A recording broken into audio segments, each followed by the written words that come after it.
Buddha Farm. Good evening, everyone. Thank you all so much for being here tonight. Good evening. I salute every one of you. I hope you are doing well.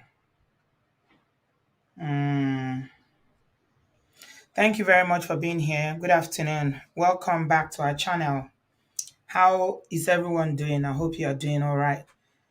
So before we get into the show, can I please ask that you give this video a thumbs up?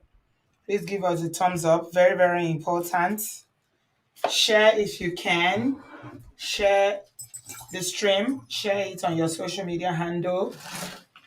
You could actually be saving a life. Very, very important. Please give it a thumbs up. Like I usually say that, with YouTube, live streams don't get recommended on playlist or anything YouTube playlist. So it's very, very important that we hit the like button if you want more people to see this video. We are talking about something that is very, very important today because it's about health and it's about well-being. Can you guys hear me? Good evening. Welcome. Good afternoon to everyone in the US. Good morning to people who are joining from Australia. And those of us in Europe and in Africa, I salute you. Good evening. Welcome, welcome, everyone. So I'm sure by now most of you have heard the news about Ada. Ada, yeah, is a shocking one, a rude and very, very shocking one. It's not what what you expecting, but this is life, isn't it? My people, this is life. Oh, life. It happens. It's just life. So I was just checking my social media today for the first time, and I saw the news. Someone just posted something. I wasn't sure what it was, and it was like, "Oh, don't let this be true," you know. And the person was like, "Please God, don't let this be true. Oh, this cannot be true." And that was before the confirmation came. And the person was like, "Oh, please God, don't let this be true. This cannot be true. This cannot be true." My people, it is true. Oh. Wow, wow. I'm just seeing another one again. Wow. I'm just literally checking the story now. And I'm seeing another one. You know this I don't know what was that her screen name. I'm trying to remember her screen name. Her real name is Shola, and she was in Fuji House of Commotion. What was that her character called? It's one of the wives of Chief in Fuji House of Commotion in that year. Wow, she's gone as well. Somebody said that what is going on in Nollywood, it seems like a lot of Nollywood actors and actresses. Is Ireti her name? Oh yeah, you seen it, Messi. Well, I'm just saying it now. I was just literally googling the story of Ada, and I'm seeing that one now. Wow, this life safe. Now, wow. Yeah, catering practical. Neka, you guys remember her? She's the one that used to do catering practical. Apparently, she's gone as well. Wow. May their soul rest in peace. So Nollywood actress, or those of you who don't know her, her name is Ada Ameh. Apparently, she's 48 years old.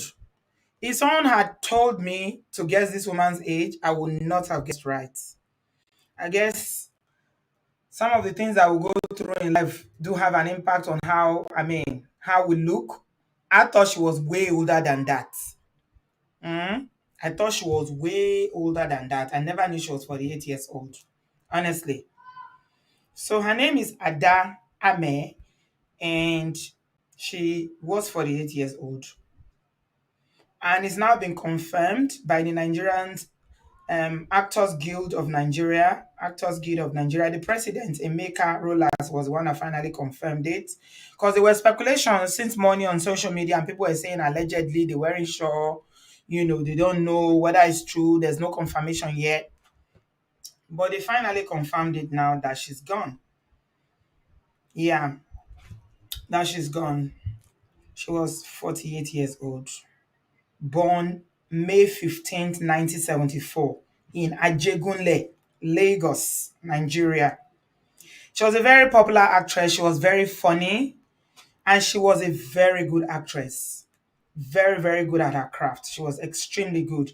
I mean, you know, some people they struggle. Hmm? Yeah, she had a beautiful smile too, Bio. Yeah, you know, some people this acting thing, they just try to manage, because they are trying to find a hustle. But for Ada, she was a natural actress. She was very good. She was very good. Any role that I've seen her, she nails it all the time. I mean, she shot into the Nigerian movie industry screen back in 1996 with her role in Domitila. How many of you remember that movie, Domitila? Especially when she asked for pidgin English, and her strong suit be that when she dey speak her pidgin, Jesus, her pidgin English, not be here, oh. Yeah, not be here. She sabi act. She was a gifted actress. She was very, very good in her act, in her craft. Yeah, she don't act many film uncountable, but unfortunately she talk say she don't dey suffer from depression for some time. Okay. Yeah, Domitila, she acted in Domitila a while ago. Yeah, she says she suffered from severe depression. Yeah. Yeah, hello Ify. Yeah, I'm saying it now. She had severe depression. Six siblings, one person died, brothers. Wow. Hmm. And then I think the thing that really made it, the thing that finally, the last straw that we can say now that brought the comments back was last 2020. I think it was 2020. Yeah, in 2020, she announced that her only child that she had when she was 14. We're talking about Baba Ijesha the other day. So this is just to tell you that there are so many Baba Ijesha. And I remember we were talking about how our culture is hush hush. They like to cover all these uncles. Tell me how a 14-year-old can get pregnant. Who give am belle at 14 years? And the worst part was that she was kicked out. Yeah, she was kicked out when she got pregnant. Basically, she was out in the streets. She's had a very tough life. Annie, you're right. This lady has had a very, very tough life. So, with everything she's been through, she got pregnant at 14. She was homeless. She went through it all to raise this child. And the girl was already in her 20s. Girl was in her 20s. And then from nowhere, I don't even know till now what happened to her. All we saw in 2020, back in 2020, was that one day she just announced, we just hear for social media say, the only child when Ada gets, say, she no dey again. Till today, a place like Nigeria, she was 31 years old, yeah? Oh, okay. A place like Nigeria is a very funny place where people, they will just talk, say, person no dey again. But they never really give reasons. And that's why you see so many times you go dey see say they say person don't go, person no dey again, person don't delete, and they go say after a brief illness. And that's one of the things I want to talk about tonight.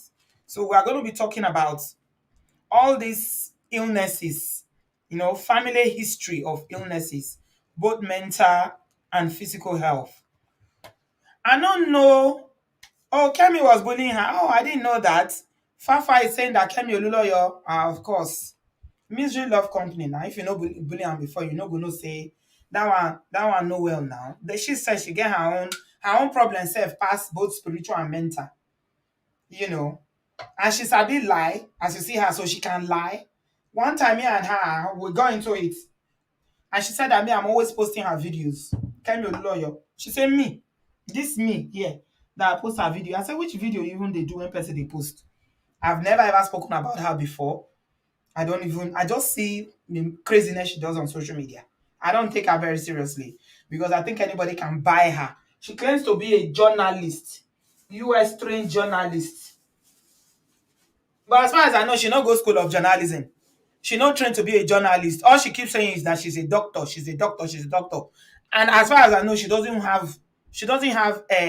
go to medical school. She said she was a pharmacist in Canada so many years ago. So anyway, make we not get into that Auntie Kemi palava because that one she's a waste of time and space. Anyway, so Ada, She's an all-time favorite. Yeah, I really, really like this woman, or I loved her. You know, she was very, very talented. She was a strong woman. Very, very strong. Mm, very, very, very strong woman. She's been through a lot in her life. My people, people they go through things for this life. Oh, hmm.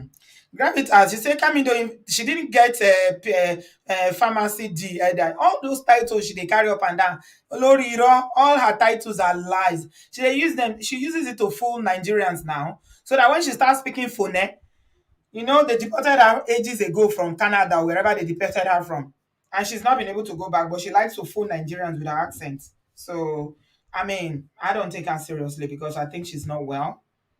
So, I just excuse her. Okay. But let's talk about Ada. We are not here to talk about Kemi. Somebody only brought it up because, of the part she played in, the way she. No, and that is one thing about Kemi. Kemi can shade and troll anybody. She claimed to be a journalist, international investigative journalist. I know they say anything where she dey investigate. She know they investigate anything. All she does is to collect money and shade people. Now what she dey do be that? But Ada is loved. She was very, very loved by a lot of people, including myself, because I think that she's been through a lot in her life. She tried to put it together. She tried her best. She was dedicated to her craft. I mean, back in 2020, when her daughter passed, I was like, oh my God. Sometimes this life, when Nigerians say life no balance, no balance, my people, you go, they wonder sometimes, say, why people they get so much pain in their life. Somebody go just get so much pain in their life, like there's so much. And for human lives, for human beings, everybody get their breaking points. Everybody get their breaking point. There's so much someone can take. So she gave an interview. I have the clip here. I'm going to play it to you in a minute. I actually have two videos I want to share with you guys, where she was talking about, generally, she was just not even up to 2 weeks ago. She was giving an interview. I think she was in The View, or what do they call that show? Is it The View, or I don't know what they call it again? Something View, sha. Anyway, she was giving an interview and she was saying how what she'd been through. She even made a comment about Funke Akindele's marriage, where she was saying that Funke Akindele is like a younger sister to her. That she was quite sad about what happened to Funke Akindele. She was loved by a lot of people in the industry. She was respected. Yeah, your view. Yeah, Tempty, you wonder why they will give it that name back, knowing that there's a show in the US they call The View or something like that. Nigerians like to copy your view. They don't see any other name than your view. I stopped watching them. I used to watch them, but I stopped watching them the day they did a video and they were shading people who marry younger men. They were talking about why it is not advisable to marry younger men. Since that day, I can't bring myself to watch them anymore. Mm, yeah. Yeah, Maggie, you say it's better to get help before one gets to a breaking point. Yeah, she did get a lot of help. Yeah, she did get a lot of help. She talked about how she was in and out of hospital. Yeah, she spoke openly about it, but this is one thing you need to understand, and that is why I wanted us to really have this conversation tonight. Are we ready to have the conversation about mental illness? Or are we still thinking that people should be ashamed and they shouldn't talk about it? Hmm? Are we still labeling people and stigmatizing people when they talk about mental health? Are we there? Are we still behaving like that today? Because this is it. Okay, when the person goes now, everybody will be posting RIP, RIP up and down. Everybody go they do video. Even people when they never talk to her and that, they know her in her circle, maybe actors who, knew her from work will now start posting up and down. But if you ask them, say, when was the last time you spoke to this person? When was the last time that you visited or even, encouraged them? What did you do? Hmm? You go shock. So a lot of people hide mental illness in Nigeria, unfortunately. And I think we need to start breaking those barriers. It is time for we need to start having this conversation because now, if you see what they happen for Nigeria now, hey, if you see 4, 5 Nigerians now, one of them is suffering from some undiagnosed mental health illness. And for a lot of people, they don't have the diagnosis yet. Because first of all, they don't even believe say anything like mental health, except the person come out clots, begin the waka for streets. I mean, I saw something like that in London the other day. I think it was last summer when we see one woman for Oxford Street, come out cloth, begin the waka for road. He throw away cloth. This woman, he just as God take create am, so it all throw away all the cloth, begin waka. And some idiot was inside the bus, was recording her, and the commentary the person was running in the background was, hey, oh, in our drugs, oh, hey, when they tell them to no use drugs, they know they hear, oh, now drug. I say, how you take no? And the person they talk with all authority as if he know the woman and he know what happened to her. So the average Nigerian go hide the illness. The other day we had an accountant who had a very good job in Lagos. She was living well. She had, she was a Christian. She was going to church and everything, but apparently she's been fighting depression for years. Eventually, she gave in. She go take sniper. Now wait till she go take with that. And I keep wondering why in Nigeria they never ban that. They say that they use them for rat or something like that. Now they use them for. And the one that say why is that not banned by now? Because people can easily buy it. That's what that woman drank. Now what did she drink with that? She drank the substance, and that was it. She was gone. Yeah, it's a good thing you are bringing in Genevieve. Yeah, we're going to talk about her too tonight. Yeah. If you talk about your people they are not bold to come and talk about their mental health issues. Yeah. Genevieve was the other day we heard that she was in hospital in the US where she was receiving treatment for she had some sort of mental breakdown, and you should see the way people were talking. No, and that is the thing. People know they ever believe say if person get mental health problems, say if you just be saying now that thing, if especially if na woman, they go say na because he not get husband, they go say na because he not born pikin. They go just always find a way to explain it without even getting to the root of waiting really happen. They explain it away. They explain it away. So it was trending in all the blogs. So to somebody who was working in the facility where she was working in the US had the courage to take a picture. And I hope by now they've taken actions against that person if they find out who she is. Can't give the picture to Instablog. What is it, Instablog or no? Not Instablog. I think it was Love or something. And then they started writing all sorts of trash.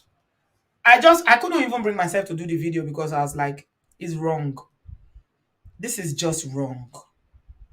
See, make I tell you something. Anybody feel suffer from mental illness. Anybody. You don't get to do whether you are rich or poor. You don't get to do whether you are married or single. Whether you born picking, you know born picking. Yeah, sometimes, you know, the understanding that we have about it now is that sometimes it's genetics, if you dey your own family line, and other times there are some circumstances, life experiences when go happen when fit push person.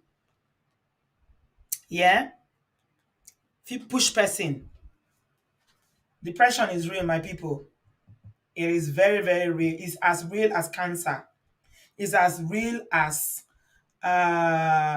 HIV/AIDS. It's as real as any illness you want to talk about it. But people, the thing about we Africans is that, especially Nigerians, we are very comfortable to say, oh, this person had, once it's physical health, there's no shame in it. But once it's mental illness, there is always shame attached to it. And until we start breaking the barriers of stigma and shame around mental illness, then we never ready. We are not ready for that conversation.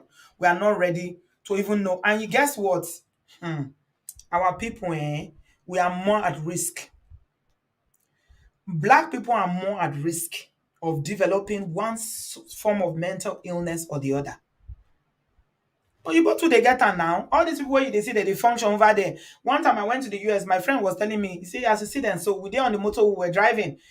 And you know all those massive motorways that you people have in the US.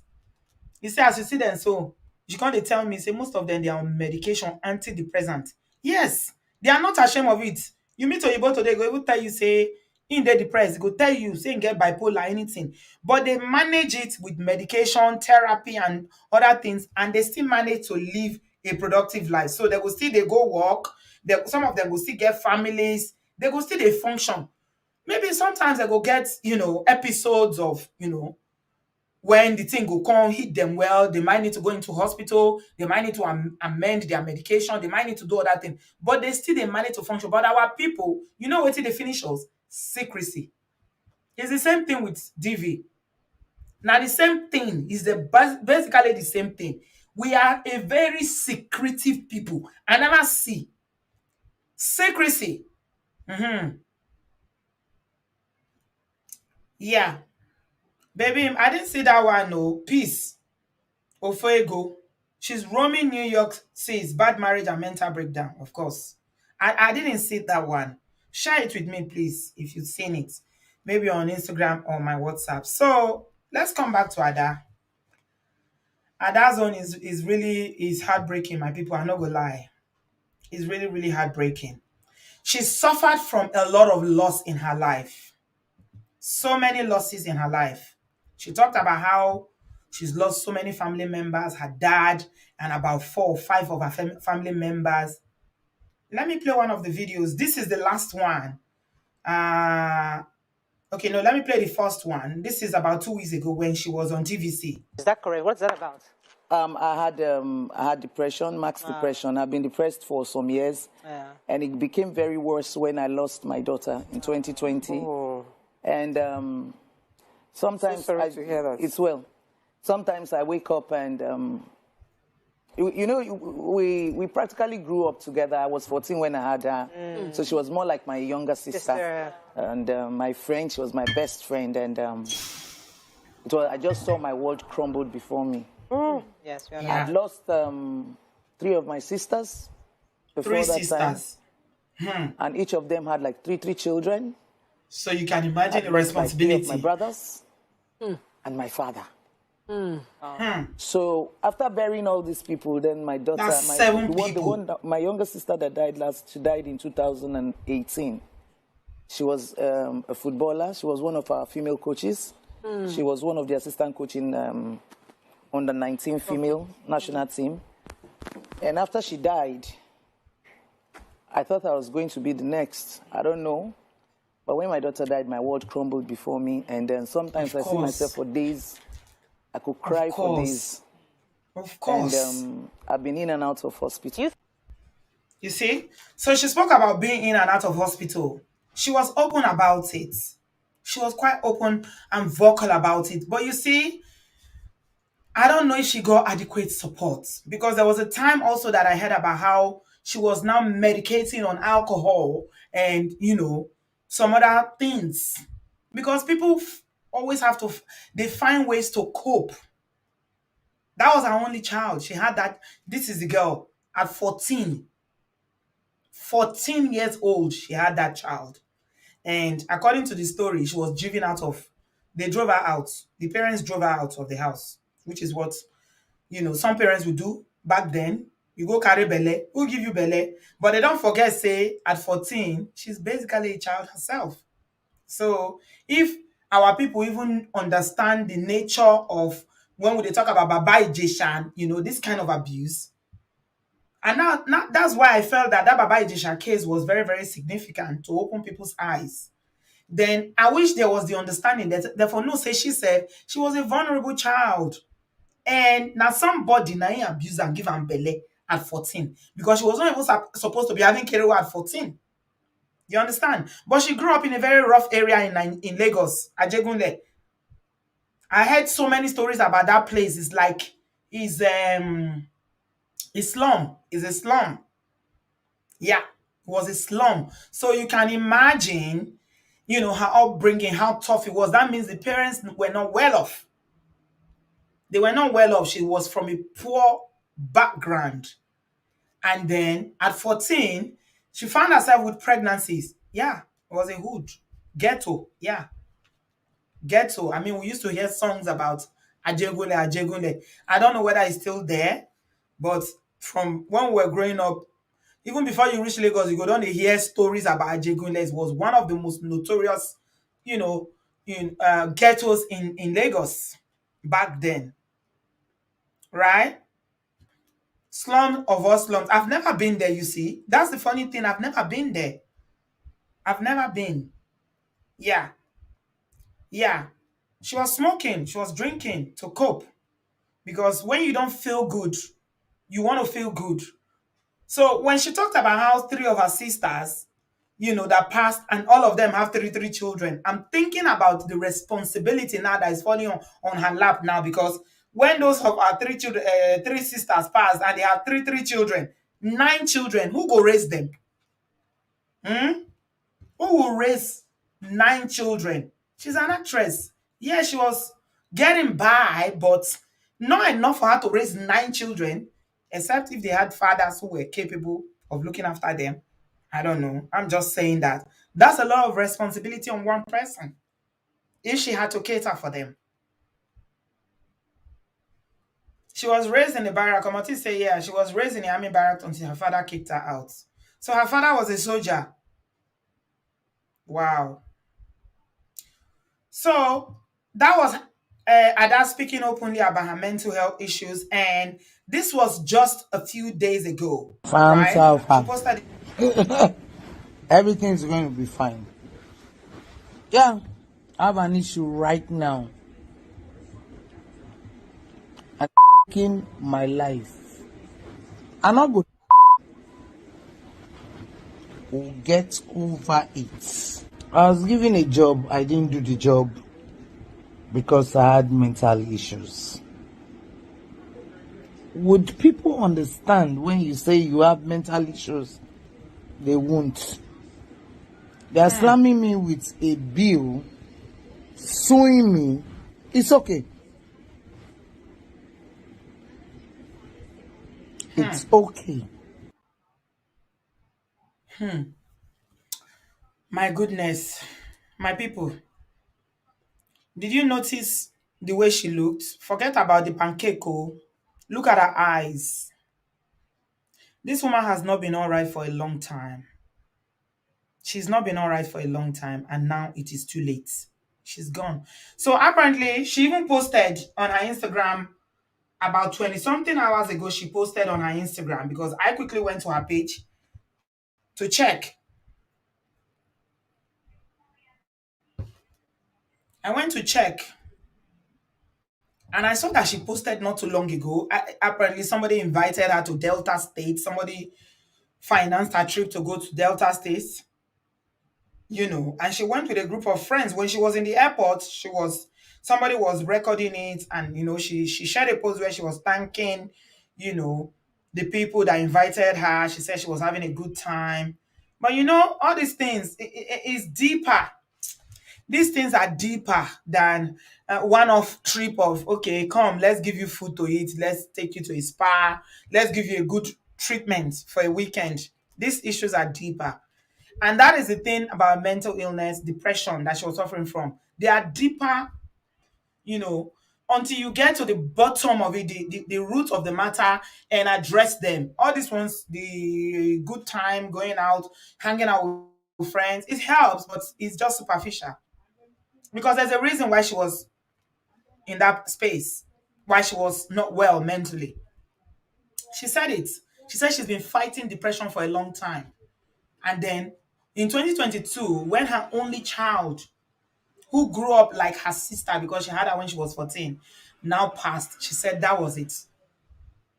That was, people knew she was suffering. People knew that, that was a breaking point for her. And another thing I wanted to talk about was, I wanted to emphasize something today about the place for mourning, bereavement. I notice something. Maybe it's just me, but if I'm please, if I'm the only one that if you've noticed it too, please let me know. I've noticed something lately that when people are bereaved, there's no place for for mourning anymore. It's like they're expected to just move on. And so you just see it will seem as if the person didn't even take the time to mourn. They didn't take the time to really process, you know, and they just move on. They're on social media again, they are posting, but that pain is still there. Like they haven't really dealt with it. Because I know in those days before social media, people they take their time to mourn. No, when you lose someone, you need to take the time to mourn. It's only normal. But these days, I don't know whether there's even room for mourning anymore now. I don't know because it seems like people are expected to just move on very quickly these days. I don't know. I don't know.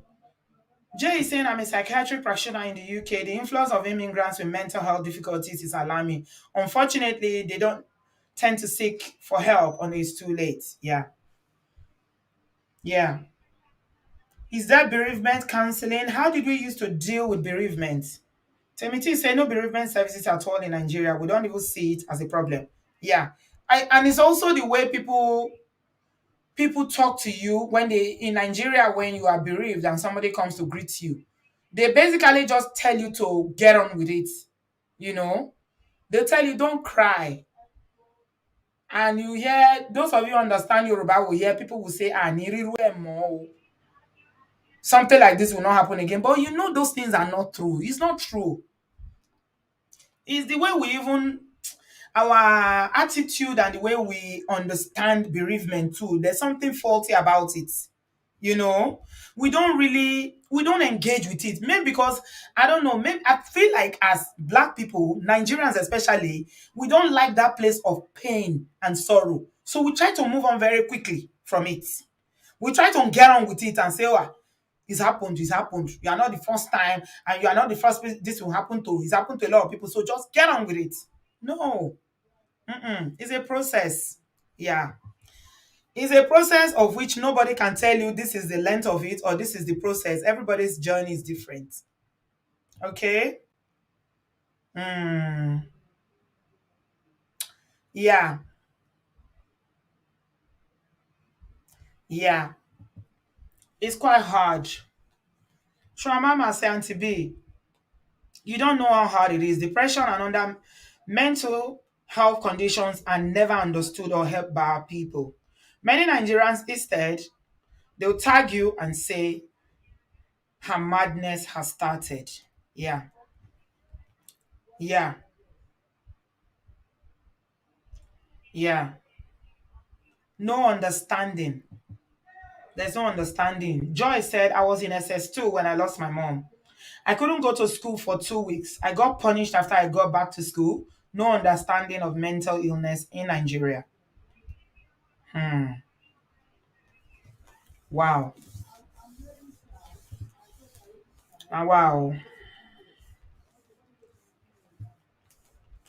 It's quite sad, my people. It's very, very sad. So, what I really want us to dwell on, as this is a really sad one, she was very loved.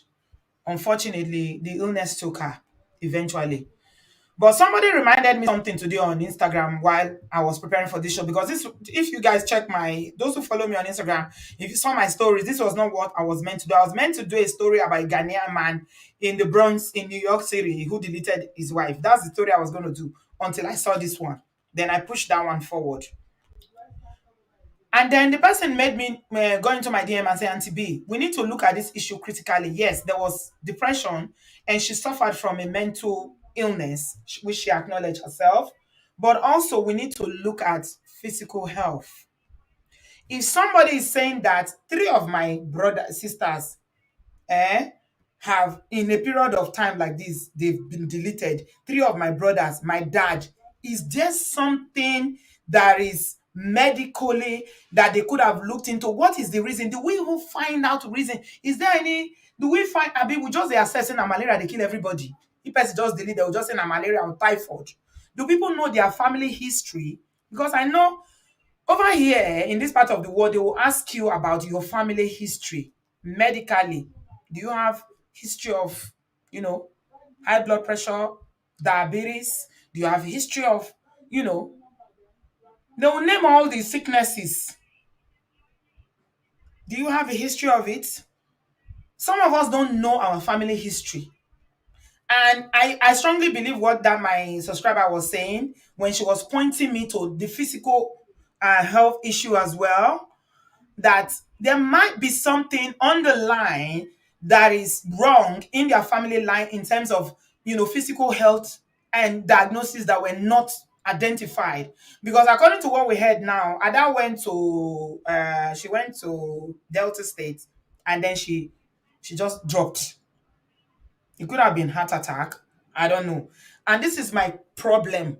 Nigerians, we need to start finding out what the cause of people's death is. We need to start finding out. Waiting, what is it cause? Because if you ask somebody, if somebody tell you say papa or mama or anybody for their family say delete, you ask them, they go tell you say a brief illness. They go tell you say they don't know. And some people even hide it. Yes, they hide it. They're not going to tell you the reason. But it is important for us, even if you don't want to tell anybody. I mean, medical information is confidential, right? Your medical diagnosis should be confidential to you. But I'm saying that this is a lesson for us that we need to find out, okay? Which sickness my mama get, let me give you a very good example. My older brother was here recently. He's gone back to Nigeria now. And I took him for medical checkup. And the doctor was asking him, do you have high blood pressure? My brother said, no, no, no, no, no, no, no, no, no, no. He said, no. I said, nothing is wrong with me as I'm here now. I don't have any I don't have any high blood pressure. I don't have anything. I sit down like this, move forward, rubber it. So Tarita, as you put your hand for Joe, so now I put my hand for Joe, they look my brother. When they talk for GP, please. My husband, they laugh. We did there together. Now I tell and say, brother, you say you know get high blood pressure? He said, no. He said, no. He said, get one root when they use, get one thing where they say all these herbal things for Nigeria. They say it's very, very good for hypertension. Now I say, how often you they drink am? He said, about once in 3 months. Now in the drink am. Wife go your cook and go drink am. Now they check my brother high blood pressure. My people, it was so high. I shout. Now I tell the doctor, I say, don't mind him. Oh. He said, no, my family doctor. He said, my family doctor normally checks. He said, my family doctor normally checks, and they said there's nothing wrong with my blood pressure. I'm not hypertensive. Now I tell and say, me why they here? So you senior me. You take 20 years senior me. Me why they here? So I'm hypertensive because it's in our family. Like my mother was hypertensive. I said, don't you know that we have it in our family that my mother was hypertensive? What makes you think that you're not hypertensive? He said, no, it's not hypertensive. My people, they check my high blood pressure. Now, doctor say, as you take survive, reach now, self. Now, they don't know how you take survive, reach. Immediately, they put him on medication. I had to get a whole lot of medication for him, and I told him, you must drink it. No wait for agbo. I not say make you no drink your agbo, but your agbo is once in 3 months. You need to be medicated. My point is, you need to know what is in your family line, because all these things there, when we know, if we know and we take the treatment, then you are safeguarding yourself. You are safeguarding yourself. A lot of people get high blood pressure. They don't know. They are hypertensive. They don't know. They are not even on medication. These are the things that you can manage effectively, and you can still live a long and healthy life. You can still live to your 90, 100. Some people are diabetes. They don't know. Our people, they carry diabetes up and down. They don't know.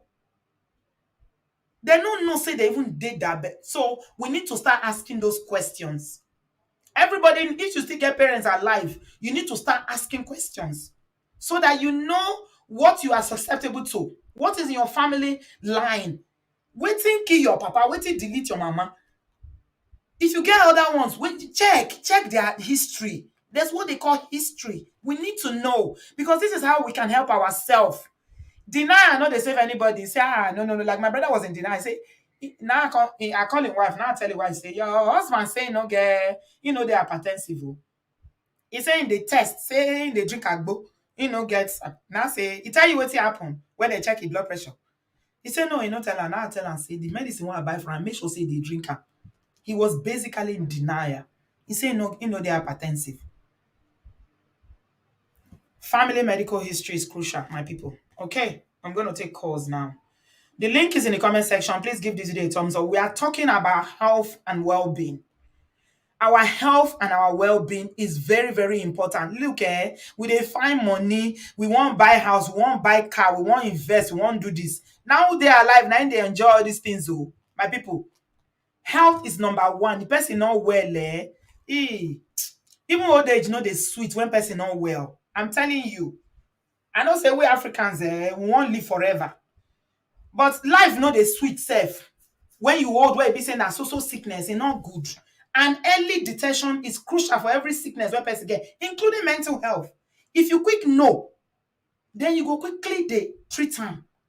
Especially our men, they are guilty of this. I don't give a good example of my elder brother. Most our brothers, they know they go hospital.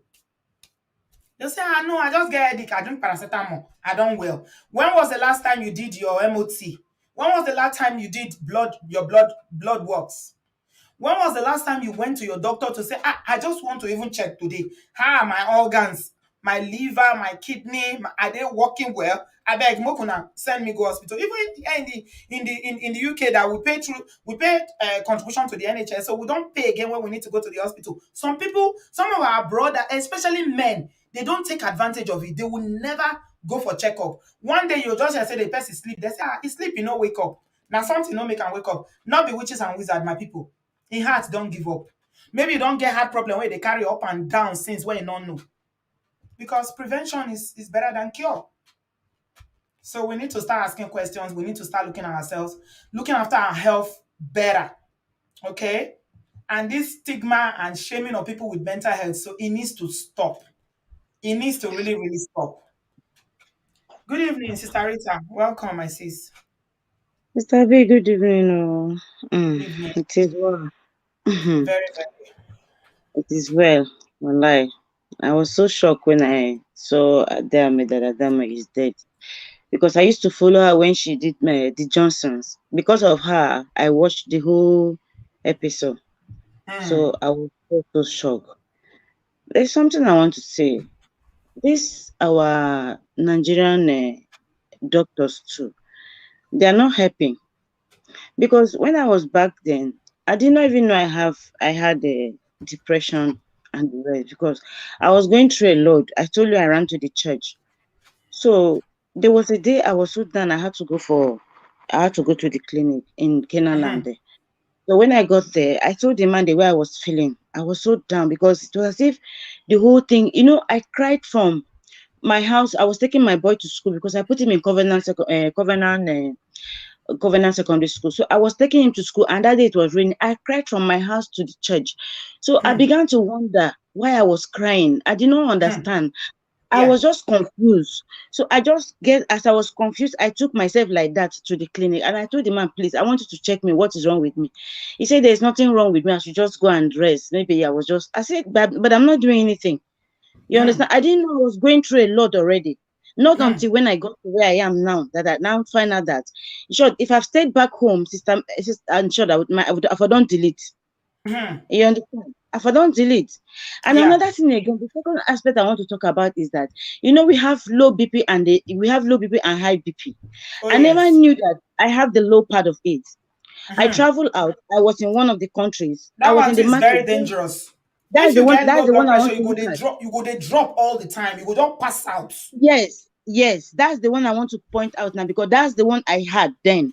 So I was going around, I walk like Jackie. So all of a sudden I was standing with the lady in her shop. The lady is called Amalina. I just dropped. Immediately I dropped. The lady, they just dropped because she had a lot of people there. They rushed me into her private office and she brought out one small this and they started checking me and they brought water and started pouring on me and they brought milk. They brought everything. So when I jacked back, she told me that I have low BP. I said, what? Pressure. Yeah. That one is very dangerous too. I said, what? He said, please, I should try and be checking it. That one too. That one is even more easy to take you away, to delete you, more than even the high one. You can control it. This one you cannot control it. No, you can control it too. You just know the medication and the kind of diet that you should take. Yes. Yeah. Then the third thing I want to say now is the spiritual aspect. Sis, those days our parents they they put their hands in a lot of things because of they say they want to protect their children. This is a very strong one now that a lot of people don't know that we need to go close to God. If you say you know God, go close to God. My friend used to say once, he said, if you know pay give Satan, you go pay give God. Say there are two things in this life. You must choose one that you will serve. I have a friend, she was from Cameroon. They were 9 in number. Do you know they started deleting one by one until they got to the 8th person. And they don't And find out why. she was the one that had to start running around. She was running from pillar to pole. Later, she now found out that there is something the father did that was a protection in the family that is taking everybody one by one. So that's another aspect again we need to look at. Because like this Ada Ameh case now, I watched the video. She was eating with the family and doing everything. She was fine. She was okay. But there's something wrong somewhere. It's either BP or another thing because 6 people Yeah. already have gone with Yeah, the I'm dad. sure That's she will 7. have. Her daughter Yeah, I'm joined. sure. Yeah, because even Her to daughter be joined. honest, Sarita, when I saw her, I never knew that this woman was under 50. For my mind, there she be old woman, no, like she don't reach 60. Yes. I don't know, say Even she be me. 48 years old. I Maybe shocked when I because of hear her her age. weight. When I say she be I 48, I say shocked. no way. I say senior this woman. But actually, hard life. When person don't see hard life, you don't see something, Yeah. and then because of the weight again. But definitely, somebody like this, you go expect, say, she go get some kind, maybe hypertension or something like that. I don't know whether Yes. she know. Because according to what they talk, they say she just drop. They say she just Yes, drop. because she just drop. They take her go hospital before they reach there. She don't already work. Of course. Now so. A lot of people where they delete for Nigeria and I drop that they drop or they go sleep, they don't wake up. Because they need to check themselves. I say me I go hospital. Doctor say nothing they do me. I not tell you. He say man they go Yeah. house, nothing they do me. I pay 2,000 for cat for nothing. Tiki Shark say I had an African guy tell me that he was not taking his BP meds because his friend told him that his libido will go down if he takes BP meds. Just imagine, and his BP was up the roof when I checked. Yes. So for brothers, because now I know say we women would they try, and now why? If you look out for Nigeria, now men they delete pass. You know why? Mm-hmm. Because now men Yeah. know they take care of themselves medically. Yes. You understand? Woman, before we cough, we don't reach hospital. Mm. Okay, even in the diaspora here, self, before you feel get men to go hospital, some men don't agree. They go say nothing do me. I'll be okay. I'll be okay. I'll be okay. You understand? Mm. So yeah, you get some medication when they go put you on. Definitely go affect your libido. But would you not because of libido you go you want your heart to cave in because You can what control people it don't now. You know how understand they take taken.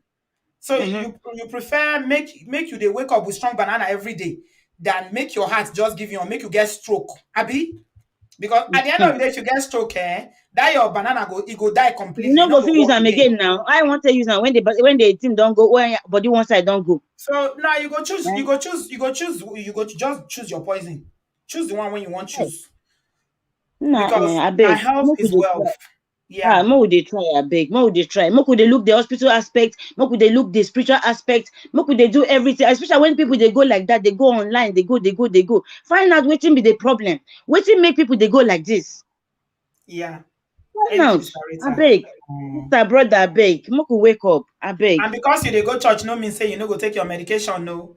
Now God, Yes, now. I ain't give us medication. I ain't Yes. give scientists the Eh? brain to create medicine, no. So No if you be like, no be church. No be church I dey where I tell you say inside church now go no be clinic dey inside the church.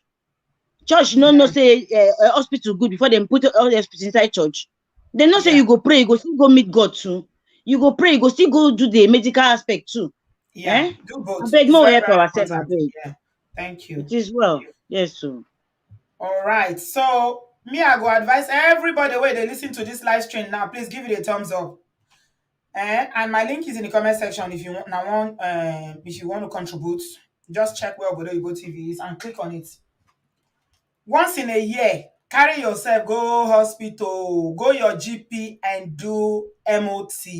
With a carry car go, the government regulation in the UK is that every year your car must pass what they call MOT. Okay?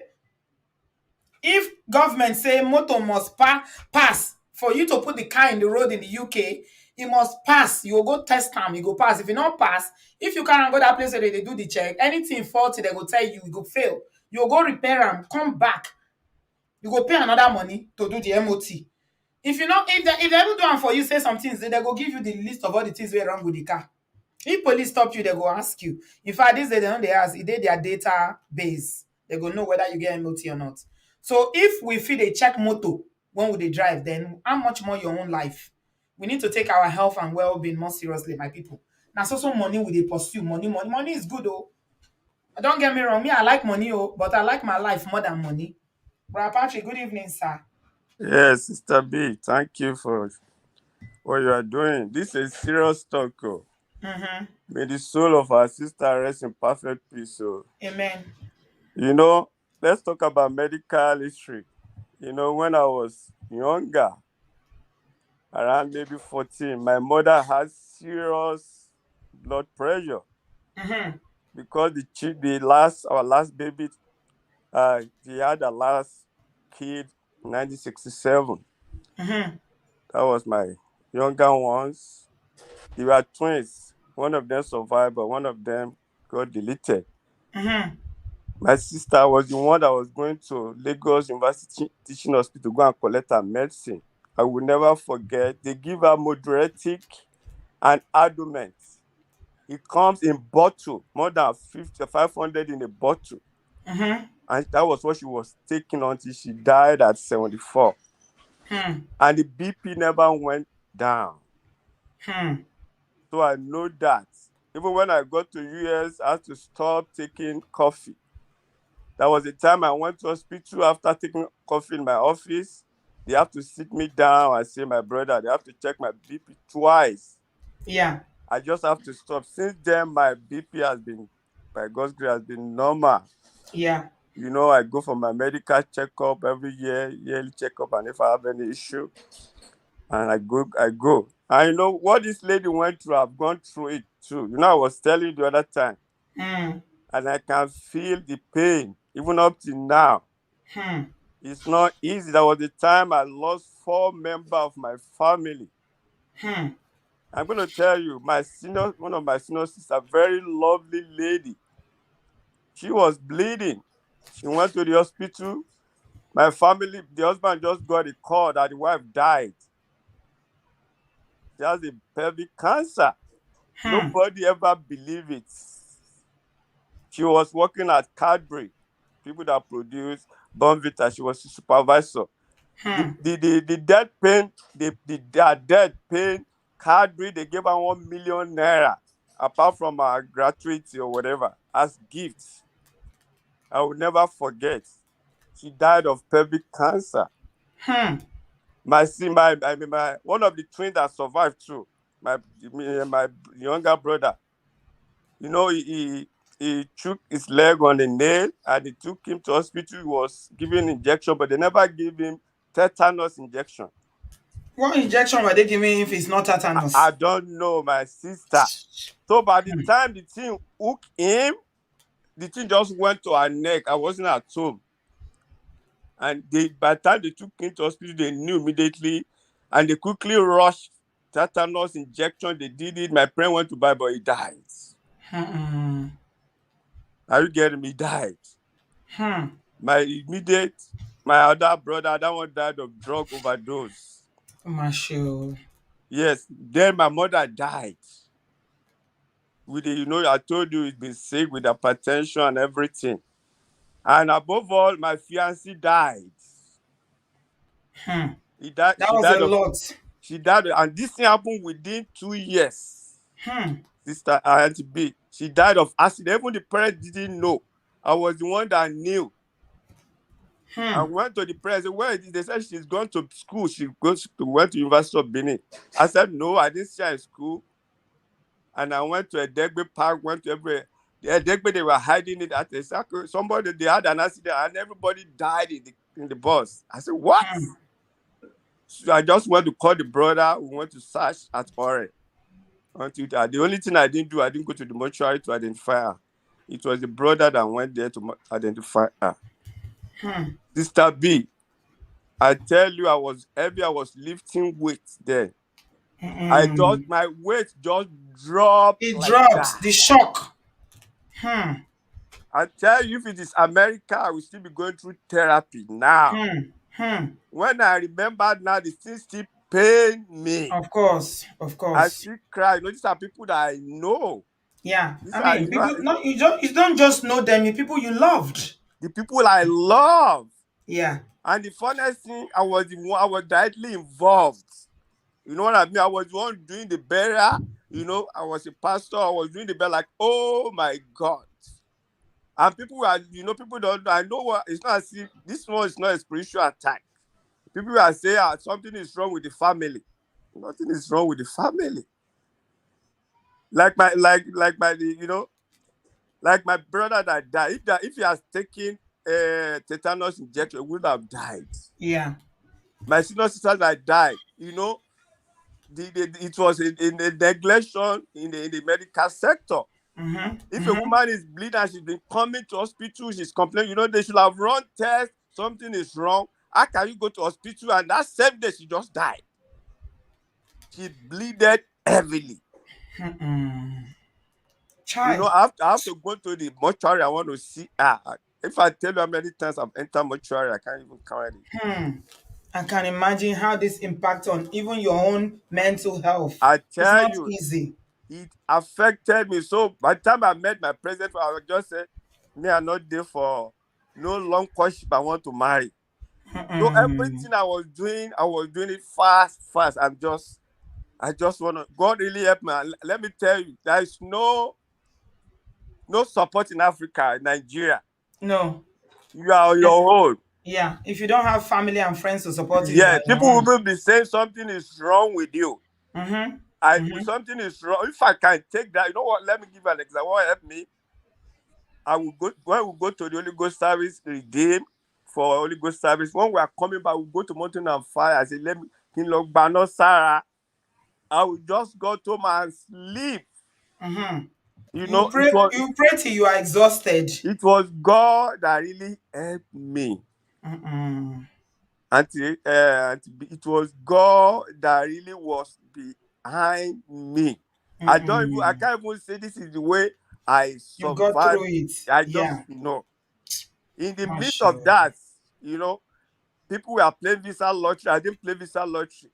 Somebody just sent me an email said, I play Visa lottery and for you and your family. Good luck. And I won. Yes, I won. That's why I came to US. I'm just giving you an, are you hearing me? Yes, I yes, was the only yes. one the person played it for 55 people when I got to US. He said, Patrick, who are you? You know, God just took me out of that place. The first person that gave me gifts, say, Pastor, you want? He sent me $3,000 cash. My wife could not believe it. So God just took me out of that. This guy will not die. Get out of that country. So there is no support. I knew everything that was going on with prayer and everything. And Mm. you know the health sector or whatever, that is zero. It is zero. It is zero. Somebody like that lady, when she was talking, I knew she was going through a lot. Even when she Yeah. was Did at you the see her face? Did you see her yes, eyes? How so she's been coping. Apparently, what I heard is that she's been drinking and smoking a lot to cope look at how they because gave she her a couldn't cope. job. She couldn't do it, and She they didn't couldn't. No, understand. she couldn't. She couldn't Yeah, how because would she she was not do in a it? good place mentally. She was not well. She was ill, She was and then supposed to be in rehab. and they were threatening to sue her again on top of all the wahala she was going through. Maybe she's collected part of the payment already. Now she cannot deliver because she's a fantastic actress. Let's be honest. Look at Sorry, Jean Vive. You sorry, wonder I'm the sorry. pressure, even the pressure of the public life alone, sir, it reached to make person depressed. Honestly, Somebody said I mentioned GI. I'm sorry. it's okay. It's Yeah. okay. Baba Patrick, we understand. You know what? You know, it's Auntie B. Even it Mm, affect me. Yeah. When I remember. So what that lady went through, I've been there. I've been there. Marshall. God will open the eyes of Nigerians. You understand? Those are the Amen. people. Amen. Those are the people. They whatever they are supposed to go. They are supposed to rally around. Nollywood, whatever. They are supposed to rally around and give her money, Mm-hmm. not to be suing her. she's deleted now. What would they be saying? Would they be giving the family money? Mm-hmm. Yes. Would they be giving the Oh, family money now? and guess what, Bra Patrick? Do you know her mother is still alive? You see now. Yeah, her mother is alive. I have a picture here of her, her mother, and her daughter. Yeah, this is them. So Her mother is alive. God will help Nigeria. So people are just if Yeah, that's government her don't- mother there. That's her mother. That's her daughter in the middle, and that's her on my left hand. the mother will say, what is left? You know what I'm saying? Yes, That woman will yes. say, what So you can imagine now. So she's gone now. The daughter went. She's gone. Six of her siblings are gone. Her dad has gone. No, I don't know what the mother. Or she will say, "What am I living for?" you know, the Yoruba people will say any baloma, my Joba, you understand? And It's B. it's it's, It, it's it, terrible, Brother it's, Patrick. I said Honestly. it's affected me if not for God. Mm. People And don't living know. the environment too will help because now you're outside Nigeria. So yeah, Ah, sometimes living is good. Yeah, it- even if it's not permanent, living. Yeah, God knew, and He just sent you the American, yeah, visa lottery to take you out of it Nigeria. was Thank it God for was your life. God that just pushed me. I said, this guy is not your turn yet. Just get Yeah. out of that country. I must tell you, Auntie B, it was struggle for 2 years. For 2 years, we lost five people. Back to back barrier. Ah, long.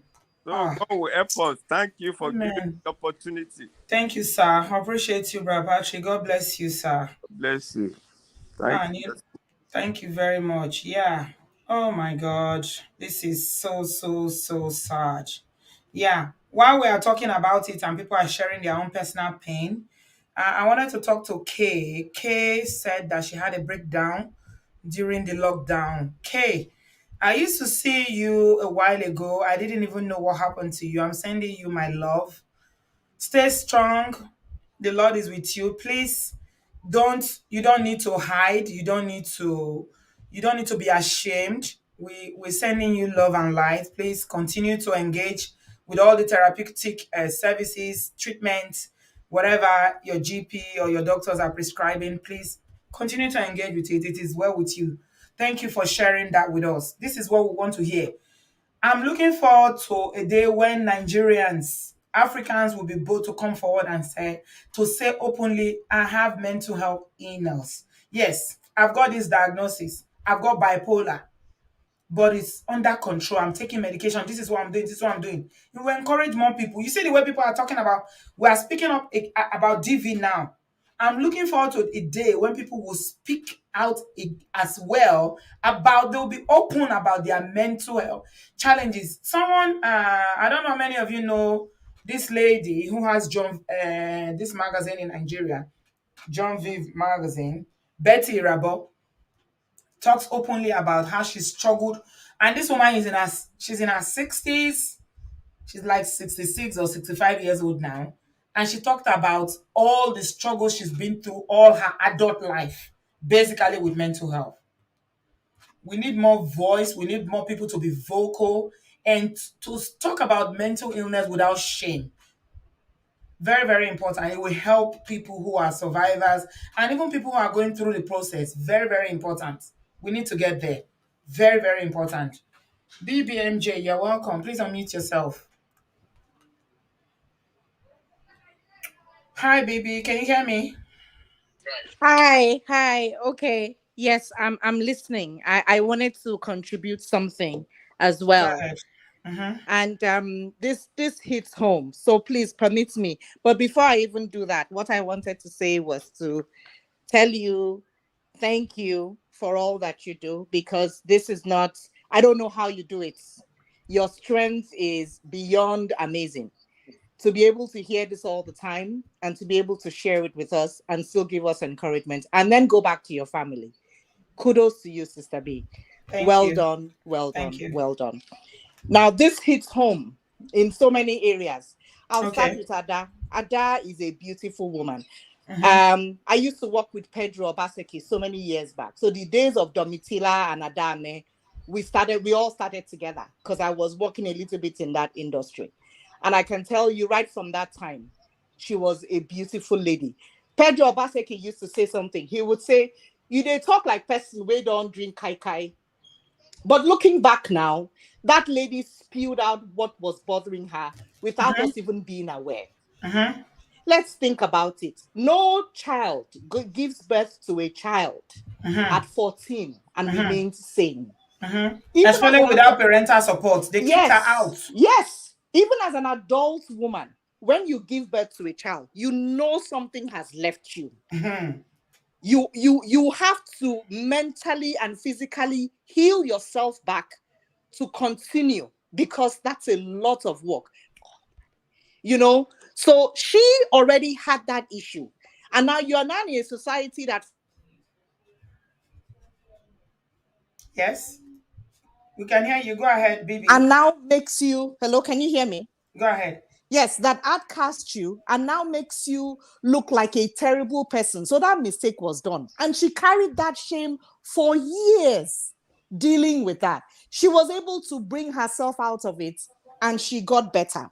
And she crafted herself well, made herself solid in the industry without acknowledgement from family. She was still doing it by herself. That was a lot. So Ada is one beautiful lady that has all shades of beauty that people may not necessarily know until you come close to her. So this is really, really painful. Because even when she was crying out loud, nobody took her serious. No, she had, I mean, to the best of my knowledge, people like Empress.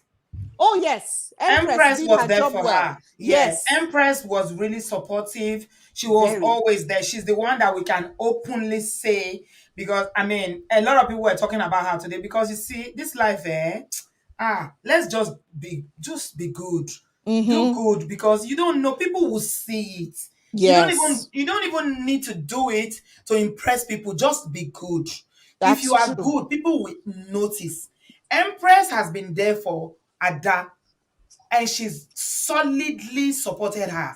So a lot of people were saying today, in the comment section, when they posted it on social media, people were saying someone should please check on Empress. Someone check up on her. Yeah. Another thing is, Auntie B, this health thing we're talking about, it's good to work, it's good to make money. But I have seen a lot of people in our community in this diaspora that will tell you, I did long hours, I don't need to do exercise. All the work I was doing gave me enough exercise, so let me just relax, which is so wrong. Because no matter how much you look at it, all the work that we do, you still need at least some time to give yourself some kind of stamina, to build yourself back, to relax, to make your brain be calm, to be able to take the next day. But our people will keep going. Then don't even mention about checkup. They will say, no, it's for people that are not well. I'm strong enough. I'm healed in Jesus' name. I'm strong in Jesus' name. I don't need any checkup. I don't need any this. Meanwhile, we are gradually depleting. We are gradually, all that we are losing in terms of energy and everything, we are not putting it back. And that is not helping us. I'll give you a small story. My nephew, I posted it, 23rd of May, 32 years old. Sister B, mechanical engineer, first class, finished from Russia, recognized in the country, in Russia, was doing excellently well. University of Calabar begged him to come back to teach because that's how good he was. Sister B, today his history. Leaving behind a 27-year-old wife and a child that is just 1 year and 2 months. How we want to cry the cry? My sister is totally everywhere. We don't cry finish. That one hard though. That one hard. 32 years old. I raised him like my own son. It happened to my mother, and I saw it before my own eyes. What it does to a mother. It's never recover from it. You don't recover from it. You can't. Even if now half the Peking you lose, you can't recover. So you can imagine Ada Ameh's mom. You lose 1, you lose 2, you lose 3. So altogether now about 8 now. This is the 8th one. So tell me, that woman's mental health is already jeopardized. Meanwhile, what people not go see that one, they will still continue to look for faults. So the problem is just pounding bit by bit. When this one cannot take it, Ikpeme, Iwaka, we start looking out in other places. So Ada's wahala was there. My own nephew, as I dey follow you speak, yesterday my nephew sent me, my wife dey hospital. I say, sure, which one again be hospital? He say, he carry go hospital. I say, on I go hospital, waiting and talk. He say, doctor say na typhoid and malaria. Now I ask and say, this typhoid and malaria, we don't dey cure am for close to 60 years. Another sickness, no dey. Now the only thing where they always diagnose be that, Now and I the don't only know why. thing where we sabi be that. Yes, Any I know small they, thing, no, they typhoid don't and do malaria. that. Sometimes Any they, small thing, they typhoid get and the malaria. diagnosis wrong. It's so wrong. And this is a lady that had so many problems. When we got talking to her, found out what it was. I said, God, now wow, now your hand be deal, but this is what you need to do. And so it really beats me. But why do we have to wait until when we are at almost the final straw before we start looking out as to what is wrong with us? Why do we have to do that? And it's time to sensitize our people that, look, you don't have to wait. There are little signs. Headache may come, but it might be the beginning of something else. Oh, yes. Check it. Yes. Check Yeah. it. Yeah. Hand might be paining you. It might be the beginning of something else. Take a look at it. Your vision is becoming cloudy. It might be the beginning of something else. Take a look at it. Don't ignore it. Our people ignore too many things. Everything that No, Jesus. it's not my passion in Jesus' name. It's not my passion. I reject it. I rebuke it. I cancel it. Yes. Even I sure say by now, Jesus go don't toss in a for this Nigeria. Even Jesus give you brain for you to go hospital, go check what they wrong with you. Are you kidding me? We refuse to use them. So any small thing, Loruko Jesus, any small thing, madam, go hospital now. Did Jesus go follow you go the hospital? Did Jesus go touch the nurse heart, make it why feel Jesus they allow people to die? Why not stop them from dying? Why not raise them off like Lazarus? It is sad. It is sad. So, and that Betty Rabot interview, and Sister B, I listened to it well, and I picked up very beautiful things she said. She said even when she got to the hospital, the driver told her, Auntie, Killer and Shembi, no, this place is not for normal people. What are we doing here? She said she had to lie and tell the driver that she was coming to do a story about it, which is why she was there. Meanwhile, somebody that has been injecting herself with steroids for years. A long time ago, exactly. She wanted to delete herself. Yeah, yes. That's what they call self-harm. She was harming herself. She was doing that. She did not want to do that. She just started living her life, and that woman is in her 60s now. It is now she just started living. I saw a post because I follow her. She's one of the women in Nigeria that I respect, and I follow her because, for so many reasons. And she said, I'm a late bloomer because I didn't even love myself. I was depressed for years. Exactly. Sister B, even our little children back home, I still remember growing up, little things that bothered us, but the society does not allow you to express yourself. So you can't say anything. And that thing goes on with you, and you're piling more things on yourself. You don't even know how much you've loaded on you until you get to a breaking point. We need to stop it. We need to sensitize people and let them know that, look, when somebody is screaming, ask, please, why are you screaming? What is wrong? How can we help? The average person, our culture, they will say, don't let people hear. Don't let people hear. The one that worries us the most is people hearing. That is the one that bothers us. Don't let people hear. Today, I told my sister, I said, okay, we can't bring him back. He's gone. Now let's look after the wife. My sister said, no, say na small pikin she be. She go marry now, carry the pikin go. The very first thing she wants to do, she say, we have to take the child back. I said, listen to yourself. If you were young, would you allow them to take your child from you? Why would you want to do that to her? That's bereavement. She's still bereaved. That's why she's talking like that. She's still talking from a place of pain. Oh my goodness. So now I said, let's look after the woman. Let us pay attention to her. She's going through a lot. My sister said she can handle herself. They still don't get it. They still. So please. Because she can only feel her own pain. She's not seeing the woman's pain. So my brothers and sisters, if we have family, let's check in on them. We wear clothes for body. These days, mental health, they wear koi shoe. They wear lipstick. They wear makeup. They wear gold, self. They wear gold, the waka for road. We no go know. 24 hours ago, Ada, they waka, they go airport. They don't go board flight. I see one video where Augusta Gold do, where she dey chop owo soup. They enjoy the thing. Today, how many hours after it's all story. That will not mean anything. All the money for bank, you know, go carry anybody go anywhere. You know they carry anybody. So, Sister Thank B, you. I appreciate you. Oh, please, Thank you, you too baby. take care of yourself as well, because I will. this is a lot for any person to take. Much more back to back doing all of this. You two need to really take your time and relax. We will all wait Yes. for you to come back. Go and take your Thank time and you. enjoy yourself as well. All That's all I right. wanted to share. Obodo fam, thank you so much. You enjoy the rest of your day, my friends. Thank you, baby. I appreciate you. Thank you so much. We appreciate you back. Okay. We are moving on very quickly. Tabe, you are next.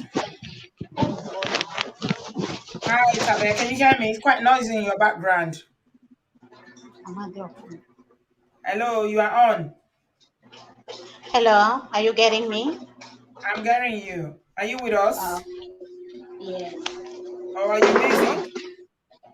Yeah, I'm busy. Sorry, I can't. Okay, so do you want to just Can contribute or should I come back to you later? you can come back to me later? All right, that's fine. Mama Bear. Hello, Mama Bear. You are next. Hi, good evening, Auntie B. Welcome, Shehad. How are you? I'm good. I'm good. Good. And yourself? Not too bad. What do you have to say? I mean, words just kind of I'm speechless to be honest because Ada Ameh is one of the few Nollywood actors I follow on Instagram, Yeah. and I've always liked her person, and I understand. I feel her pain, especially when she came out to talk about her mental health. I mean, as Mm-hmm. somebody who lives and, who lives with mental health herself every day, Mm-hmm. it's interesting and at the same time it's disappointing because people see you every day because you don't have a scar or you don't have a broken leg or broken arm, and when you say to them you're not all right because you've got mental health issues, they just look at you in a funny way. And Mm. it's even worse in our African community. I mean, I've lost a lot of people in the Was it you last. that shared about your ex the other day? I'm calling from Scotland, from Montrose. All right. Sorry, your voice sounds like this lady that shared about her ex in who got deleted. Okay, go ahead. I know who's talking now. Carry on, my darling. Yeah, so it's a shame because Mm. I've lost loads of friends the last couple of, should I say, in the last 23 months, I've lost a lot of friends because of my mental health. And basically, it's really friends from the African community because they feel like it's too much to handle. They don't understand me when I'm down. They seem not to understand, and they really don't care to understand because mental health, people think you have to be crazy and naked out there for people to see that okay, something is wrong with you. No, it's simple things that every other person would do, and it's easy for them. When you've got mental health, it's a struggle. Every Mm. day, if you pass through every day, it's a struggle. Every minute is a struggle. And I just hope people would understand. You might see somebody smiling, somebody happy, they look Mm-hmm. happy, but you really don't know what's happening underneath. That's the Yeah. sad thing about mental health. You don't know what's happening underneath. A lot of us who have attempted um, unaliving ourselves so many times. People say it's selfish, but I can tell you it's a very difficult decision to make. And Yeah. when you're at that point in your mind, you're not thinking about yourself. You're Mm-hmm. thinking about the people you're going to leave behind. That Yeah. is what you think about. And the pain that you know you live with them. And also you feel like you're a burden to them. So Hmm. I wish people would understand. And when I hear people say things like, oh, it's a selfish thing to do, it is one of the most difficult decisions anybody would ever make, because at that point in time, I've been there more than once. Hmm. It's a decision that you make, and you're not thinking about yourself. Yeah. It's because you feel so heavy and you feel like you're a burden to your family, and Yeah. you And just you're also want in to, pain and you just want the pain to end. That's what Betty yeah, was you just talking want about. it to stop. Yeah. That's You what just that want it to stop. Auntie Betty was saying, that when you get to that point, you are not even thinking about, because people always say, oh, you are selfish. You don't even think about your children. You don't even think about this. Uh, But to the person at that time, you just want the pain to stop. And this is not a yeah, physical pain that people can see. It's in your mind, it's no, in your no, brain. It's no, tormenting no. you. You know, it's funny because I say to people, have you ever been in the winter in Scotland? Your outside is freezing and you're sweating. Hmm. That's how some days, that's how most of my days can be. Hmm. But you know what? I try to go through it. But people don't understand and they think it's a selfish thing. It's a chemical imbalance. Yeah. It's nothing to do with spirituality. It's nothing to do with religion. I actually fell out with one of the last few black friends that I have here. Why? Hmm. Because she's putting religion on me. And I said to her, look, I didn't get to this age not to know. I've tested both religions. I was born a Muslim. I've I converted to Christianity. I've tasted both religions and I know the differences and I know their pros and cons. But this is my decision and it's my choice. I do not want to go down that route. I see people, my only religion is humanity. Anything Hmm. outside that, count me out. We fell out and that was the end of it. Why? Because I do not want people telling me, stop taking, if it's like, stop taking all these medications that they're giving you. You're only going to become addicted to it. I'm like, excuse me? Do you know what it feels like if I skip a day of my Nobody should medication? tell anybody not to take medication that is prescribed for them. You don't have the right to do that. Because she's like, yeah, you're making it addictive. Your body's going. You're It's nothing none of better your than people concern. It's none of your concern whether who. you're getting addicted. There's a reason why you're on the medication. And I said to her, look here, I'm on Especially my medication. if you are not a medical expert, who are you to be telling somebody not to take their Exactly. medication? Our people Exactly. self, we can be bold over nonsense. You just be confident to No, tell because somebody, she's don't take your trying medication. to convince me to go and see her pastor. Her pastor will cancel me. I'm like, look, I'm in the medical field. I'm a nurse. I do not need any pastor to pray or counsel me on my mental health. It is long time overdue and it has surfaced the way it has surfaced, and I'm dealing with it just The way you fine. know how to. Yeah. Yeah. You know, Yes. you can't tell me to stop taking pills that keep me going. I Mm. take them, I don't depend on them. I take it as prescribed by my GP. I don't Mhm. go taking it, I take it as prescribed. Nothing, how am I going to get addicted to that? Yes, my body will be addicted to it, but I don't feel any difference if I don't feel like I have to keep popping it every 3 hours. No, because that's not the prescription. So I enjoy taking it. I enjoy the way it makes me feel, even though, yeah, it makes me feel numb. I won't lie. The antidepressant, the side effect is They have it side makes effects. you feel, Even Panadol has side effects. yeah, it makes you Every feel medication has side numb. effect. Yeah. You have emotions inside you, but you You don't can't know how express to them. express it. Yeah. That's the problem with it. And So, sometimes they you can tweak it as well. If you feel like the particular medication is not working for you. I mean, this is not to say that God cannot yes, cure you of medical or mental health conditions. Yeah, as a Christian, no, I not believe that at God all, can do not at everything, all. but everybody knows what works for them. Okay. So if you are on medication and for whatever reason you feel that the medication you are reacting in a certain way, you can always go back to your GP. They try different things. Whatever works for you is your journey. What I don't like is somebody coming to tell you, because our people were very good at doing that, telling people what to do.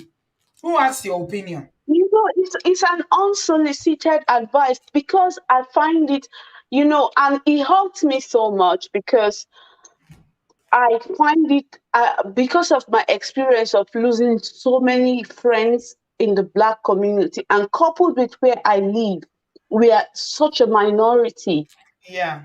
And when I open up to people and then they know that part about me, it's like, Mm, oh shit, I don't want to be in her circle. I don't mm, want, because not because I'm bad or I've done anything, but because they feel I've got issues that they cannot deal with. I've got issues that maybe is spiritual. And I'm yeah. like, what are you talking about?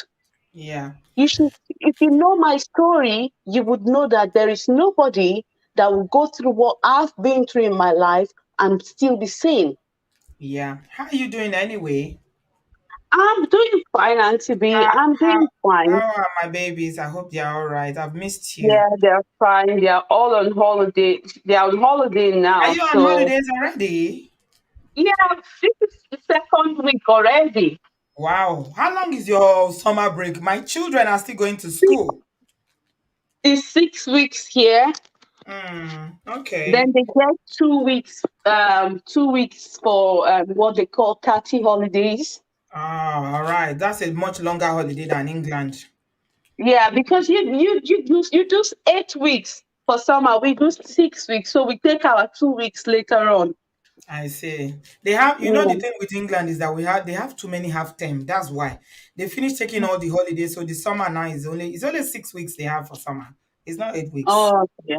Yeah, it's 6 weeks. Anyway, it's nice talking to you, my darling. Let's chat soon, okay? Yeah. I was just letting you to relax and get back to Yes, I know, your I know. normal I thought activities about you because the I other know day. you've been through Yeah, a lot yeah. with all your I party want to and come back to everything. Montrose. Montrose is it's beautiful because Scotland is beautiful. Oh my gosh. Please come, and I will we come. are I will. having Who Amber wants to go Alert to on the Scotland? 5th. Let's go to Scotland. Scotland is so nice. Thank you, Mama Please Bear. come. All right, sweetie. Take it Okay, easy, all thank right? All I right. will. Thank you, Auntie B. You have a Bye. lovely evening. And thank you to everybody in the Obodo farm. All of you, stay well, stay fine, keep your mental health under check, and make sure you don't let anybody tell you otherwise. Yes, Love you guys. so love Bye. you too, sweetie. Bye. Oh dear. Yeah, I need to go back to Scotland. I loved it the last time we're there. Oh my God. Love Scotland. Brother Stephen, you are next. Welcome. Hi, Auntie B. Good evening. Good evening. Thank you so much for your constant show. I really appreciate it, and I believe the vast majority of us really do as well. You're welcome. They are very helpful. Thank you so much. Mm-hmm. Well, I don't have much things to say, but Mm-hmm. I just want to kind of give some pieces of advice because I Mm. feel medical advice anyway, because I feel some of the listeners could be fathers or mothers, and Medical um, advice. yes, just like a general medical advice, nothing more than Are you that. in the medical field? Of course, yes. Are you- So In what capacity, if you don't mind me asking? I'm usually very sorry. I don't mean to second guess you, but I'm weary about people giving medical advice, especially if they are not doctors or qualified people. That's what I'm asking. Are you a doctor? no, I'm a research scientist in the biomedical engineering You are a field. research scientist. Exactly. Okay, go ahead. Okay. Um, I do not really know this woman. I do not really know the lady that passed Okay. on. Mm-hmm. Yes, I do not really know. But the first thing I'm going to talk about is number one about the constant medical checkup. I feel it's really necessary Mm-hmm. and it's very very important. sometimes we feel until we are ill or something before we Yeah. actually kind of visit the hospital or something. But that's Mm-hmm. not true. That's wrong. At least twice in maybe like once in 2 months. It would be good for us to go visit our doctor and kind of do a kind of a round medical checkup. Is Mm-hmm. going to be very important. Yes. I can remember back in the days, I know a woman who had this knowledge of going for checkup back then in Nigeria, and of course, it was actually discovered that she had that's what we call a malignant cancer, actually breast cancer, and it was at a Mm-hmm. very early stage, and it was discovered on time, and Early. it was dealt with within a year. After a Yeah. year, Early the woman detection is key. Yeah. For most medical exactly. condition, in fact, for every medical condition, early detection is key. Exactly, exactly. Mm. It's really necessary because sometimes, of course, some of us come from a very strong religious background where we feel that God is ultimate. Of course, God is the ultimate, but sometimes you should not put God to the test. Um, I remember even the great Apostle Paul had his own personal doctor in terms of Luke himself. How much more? So, Mm. yes, the second one again is we should try to surround ourselves with positive friends. And when I mean positive friends, mean people we could share our stories with, people we could share our problems with, people that even if we're actually passing through kind of a difficult time or something, that We can't hear you very well, brother Steven. Your audio is off and on. can you hear me now? It's like, are you on a speaker? Because it goes up and then it goes down. It goes up and it goes down. I'm not on a speaker. Can you hear me now? Okay, go ahead. Okay. I said we should surround ourselves with positive friends who could be there for us at any point in time. That's what I'm saying. Okay. Mm. Yes, and people we could share our stories with and who could actually understand us. And sometimes I see depression, as you mentioned, concerning, of course, we feel that what happened to this woman could be because of her mental state or something. And Mm. depression, I define depression. Depression comes when we see this world from our own level. You know, of course, something bad could happen to someone who could feel our end is calm. That is not true because if we listen to somebody else's story, we could feel that yes, we are even in a better position than. So, if we surround ourselves with positive-minded people, we could share our problems with them, and by sharing problems, we become encouraged as well. This is a form of physical or spiritual therapy by listening to advices that would help us in this mental journey. Because at each point in time, I believe we fall into that state Mm. where we actually feel that our world is ending, where we Mm. feel that nobody can actually kind of salvage our situation. So Mm. very important thing because I really I can am. I remember back then in Nigeria, there's a woman who was suffering from hypertension. She had a high blood pressure, Mm. and yes, and I kept on, then the different kind of drugs I was saying, like trying to know her stuff and her health and everything, but she could not be remedied, and just because of her children, and Mm. the woman passed on. So what I'm saying here is, please, to our fathers out there, to our mothers out there, we love Mm-hmm. our children so much, we love our loved ones so much, we care Mm-hmm. for them, and we can die for them. Sorry, I don't use that word DIE. We can give ourselves for them. But Mm. we should come to a state where we should love ourselves Mm-hmm. too. We should not deny that. Some people will say, no, self love is not right, self love is not good. But when the Bible says, love your neighbor as you love yourself, meaning that self love is there. Oh So, yeah. no, nobody, we should not think and feel like, oh, by thinking does not help, rather, it kills. It leads to so many Mm. things.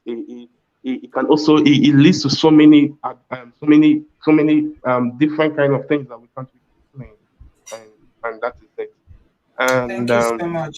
Yeah. yeah, and Thank you, that's brother Stephen Uche. I appreciate your contribution, my brother. Thank you so much. Yeah. Basically, brother Stephen is saying, look after yourself. even before you thinking of other people. Self-preservation, yeah. Go for checkup, regular checkup. You need to be alive, healthy, not physical health alone, mental health, physical health. Both of them, they go pari passu. Let me speak that English. I haven't heard it in a long time. Pari passu. Just me. Unmute yourself. Where are you joining us from? Thank you, brother Uche. Steven. Hello, Auntie B. Hello. Where are you joining us from? Welcome. Canada. What do you have to I'm say? calling from Canada.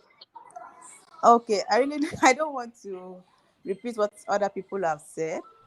I just want to talk about how we should try to be nice to people generally, regardless of their status, regardless of who they are or what they are.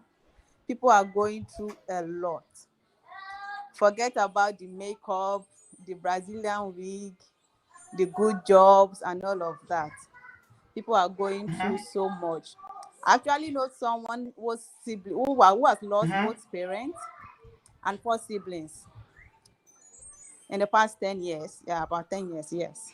So people are really going through so much. And, it's the slightest misuse of word can trigger anything. It can trigger anything, can make people go even into worse mental health cases. I've also had my own share. I don't know. I was not diagnosed, but I concluded that I You had diagnose yourself. um I diagnosed You myself. diagnose yourself. What did Really, you because diagnose yourself with? I yes, bet yes. my sister. You, Depression. Yes. I wanted you diagnose to yourself delete with myself depression all twice. by yourself. Yes, I wanted to delete Did myself something twice. happen that The led you to first that? Yes, my own is actually interesting. When people say talk to your family, and my family was my problem. Right. So growing up, I was raised in a not very large, but my mom had 8 kids, 8 of us. Only. Unfortunately, But only only eight. only 8. Unfortunately, we didn't grow up under the same roof. Mm-hmm. So when those of us that lived with them, like me, when I was able to stay in a place where the other ones were living, so I was, I felt so happy that I was very young then. I joined them at about the age of 10. Yeah. So saying that this one is my sister, that one too is my brother, I felt really, really happy. So I was doing everything to make sure that I never had friends. Even till now, I still cannot keep friends because my sisters were my friends. Mm. My sisters were my friends. Unfortunately, you know that thing when they pray that your child will not marry the wrong person.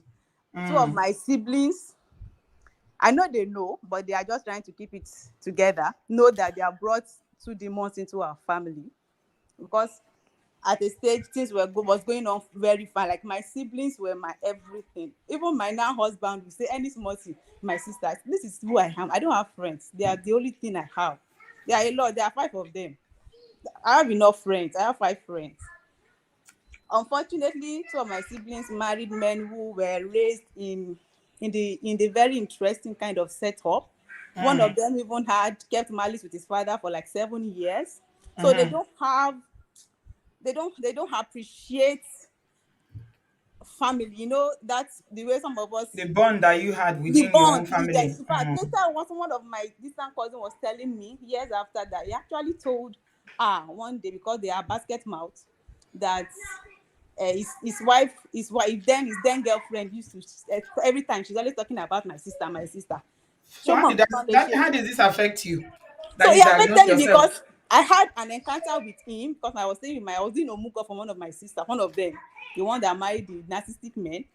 And this particular morning, I still can't get over it. I'm a community person. I travel a lot when I was back in Nigeria. So this particular day, we're going to the community. So I woke up very early. The driver was around to pick me. In the middle of trying to pack my bag, get some food, and leave the house, he passed by me. I didn't notice. So when I was on my way, I was like, meeting law, goodbye everybody, I'm traveling. And then he started. He said, oh, I did not greet him good morning. I was like, Emma Binu. I just got, I'm coming. Okay, sorry. My daughter is disturbing me. Okay. Do you want to get to it so that we can move on? I Yes. have a So studio and that was full, it. just That was me. the beginning of Yeah, my just trauma. get to the part you want to contribute about Yes, that was Ada. the beginning of my trauma. It Mm. turned the whole story around that I leave the house very late, I come back late, I travel anywhere I want to. And because I was a very, no, I don't want to use the word too smart. I was lousy. I talked to everybody, I chat with everybody, I would travel, I would wear trousers, paint my face. It was a lot of drama. Cousins were calling me, uncles were calling me to Couldn't meetings. you leave? It's Omugo Yes, you I want to left. leave. I They don't actually want you. left. Can't you leave? I left. It didn't stop. Auntie B was really bad. It did not stop. It So was this is your in-law now that was causing wahala. yes. Unfortunately, I don't want to say my mom. I don't want to say I don't love my mom, but it got to a point I had to face my mom like, why will you pick an in-law over your own child? Because if you are trying to keep your daughter's marriage, what about me? So I would go to community, I'll travel. In fact, this particular incident, I almost deleted myself. It was in Edo State, it was in Benin. I was in the hotel, and everything was just replaying in my head. So many uncles that had no idea who I was, what I was doing. I was young and I was earning good money in Nigeria. Everybody knew about my life. They were calling me to family meeting. You know those kind of Yoruba family meeting, and they will sit you in the middle and say kilo shele. Kilo she. It was so traumatic, and I wanted to delete myself that day. Luckily for me, so this is where I'm going. It's good for us to have people. I'm happy that even though Ada is gone, but she had people around her. I had two other sisters, that even if they meet me at the point of committing something, they will still support me. So those ones were my support. It is always good to have people like that around you, people that you can talk to, people Mm, that you can reach out to, people that if you flash them now, they will call you back. When I mm, tried to commit the second time, because it became so bad that even when I had my kids, there was this night that I just couldn't fathom it. I had to beg my mom to come and stay with me, even though she was not doing anything. Why do you hate me so much? Like, why? What have I done for a sin that I've till tomorrow? Do you know it's funny till tomorrow? This Everybody is saying you should come back and share your story. Your story is I very deep. Auntie B, I will share it. Oh, I will Come so back, share it. just It's me, a very because we are talking interesting about story. that. Your It's story a is very very, but I interesting know you are story. getting to a point about how you became depressed and the impact it had on Yes, you, and having people to support you and how yes. that helped you. I think that's the point you're trying to make, At the right? end, yes, that is the end, and that's the point I'm trying to make. And then I used to do something. I do tell people about. I don't know. It sounds funny because I had so much. I didn't have friends, like I said. So I had to turn to these other two siblings who practically became my mothers. Now I used to do one thing. I read somewhere then back then that was 2012, 11, that this lady said she used to talk into a cup. It was funny, but I used to do it. So when I feel so bottled up, like I'm so enraged, I just want to tear up, cry, and do all of that. And I need to talk to some people. There's some things that I really don't want to say to my two other siblings. I don't want them to feel bad the more. So I'll now pick up a cup, an empty cup, and like that is my person now. I Did talk to I the help cup. you? Yeah, it helped me, Auntie B. It helped me so much. Like Are I you in good practically terms with your mom now? well, I'm in good terms. No, just my but to be sincere, when you hear some people say, my mommy did this, but I called my mommy, I told her I cannot do that with my mom. I see. Unfortunately, I cannot do that with my mom. One of my siblings just called me this night. The only time, but when I almost committed the second time, I was in Lagos. My husband was so angry that he said, for like this thing happened. Your mom could not even take the next available flight to come and see you. Because I Mm. told my siblings not, my other very close siblings not to tell her, but her husband was so furious, and he said that he cannot just keep it. I had to let my mom know what they are doing to me. So he called. How you doing now mentally? I'm You are no longer in actually I'm Nigeria. in You're in Canada. Canada. I'm away from them. You're away from them. Come back and tell your story. I'm Just away me. from them. Thank you very much. Engaging house say I'm very, very patient. I'm working on my patience, I am still working on it. But we're getting there small, small. Okay. Thank you so much. Just me. Come back and share your story. Today is about that. Okay. Come back another day. We will listen to you and how you dealt with your family dynamics and how it led to you diagnosing yourself with depression and where you are today now. Thank you anyway for calling. Everybody has good intention. They are just calling to encourage. So look at they calm down. Now today some Obodo farm they para seriously. Carol John, you're welcome. Unmute yourself, please. Hello, Auntie B. Hello, everyone.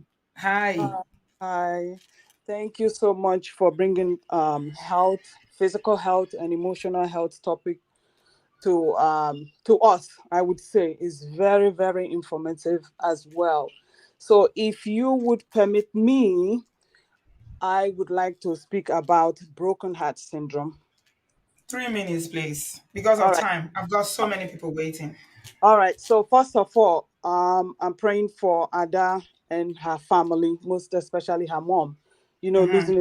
losing a daughter is not easy. Mm-hmm.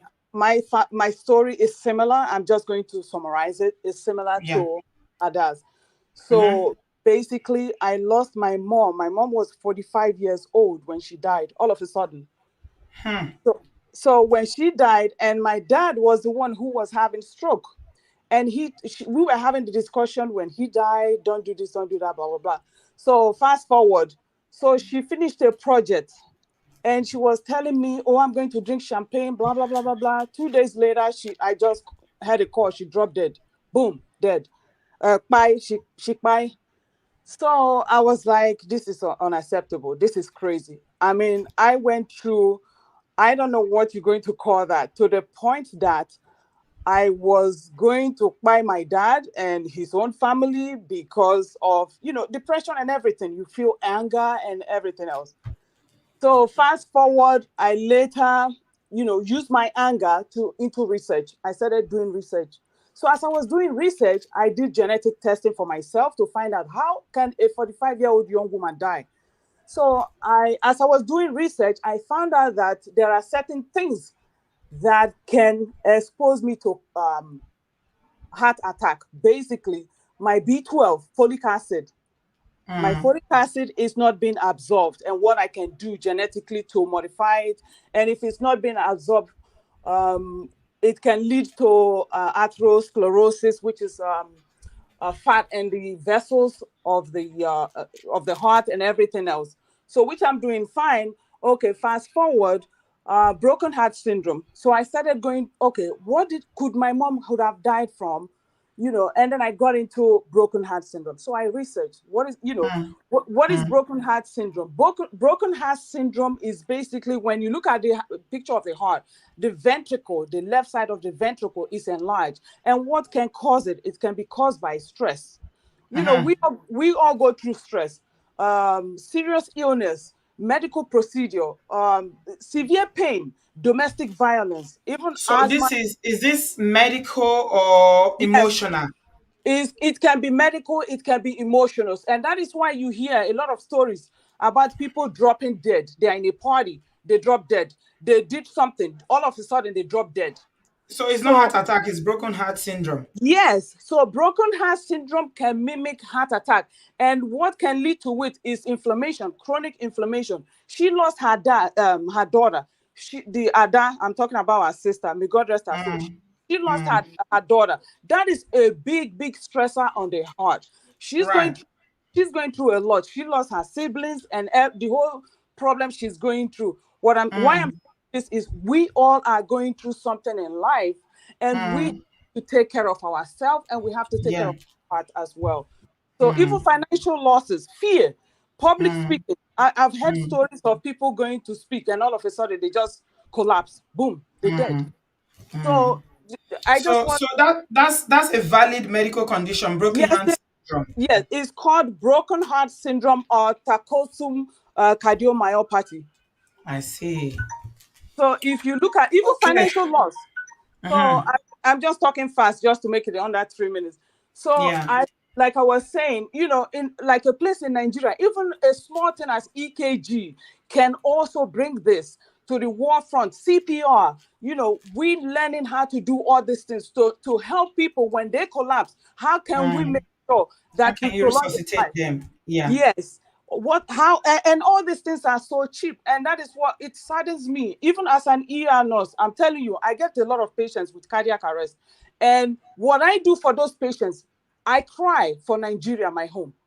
Every time I'm at work, I'm crying for Nigeria, my home. I said these are the cheap things we could have done. Cry will not solve anything, my sister. I feel your pain, but cry does not solve anything in Nigeria. I know, and like like you're saying, with depression, we have to protect ourselves from the Yeah. damage of chronic inflammation, like depression, and whatever it takes. If we have a loved one, we have to try to reach out to them and get them to the help that they need.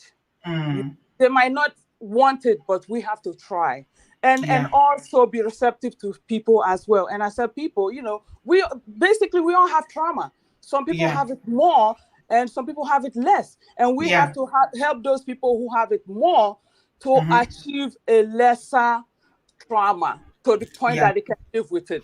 So that is what I wanted to say. Thank you so much. Thank you so much, Carol. I appreciate you. A lot of people have recognized what you spoke about, and that's why it's good for us to speak with evidence. We've got doctors and scientists in the building. As you know, by the grace of God, we have people of timber and caliber, according to Bill. So yeah, everybody is talking about it, and Timothy, he said he called tackled Sumbo. And Heart Haiti said common sense for broken heart syndrome. Common causes is caused by different variation, sudden drop in blood pressure, DV, unexpected loss, injury, or illness of a loved one, financial loss, intense fear, and accidents. Thank you very much. It's the first time I'm hearing it, but we live, we learn. Thank you, Carol. God bless you, sis. All right. Speaking truth, you are next. 3 minutes, please. Where are you joining us from? Unmute yourself. Hello, Auntie B. I'm joining from Poland. Um, Poland. yes, Poland. Poland. Yes, Warsaw, Poland. Warsaw. Are you a student? Ah, yes, I am. All right. Wow. Okay. You're welcome. Thank you. Before I start, I wanted to say that may also rest in peace. And Amen. I wanted to address toxic positivity in our culture. Right. Um, I remember a friend of mine was talking about how she has depression, Mm. and another friend said that there is nothing like depression.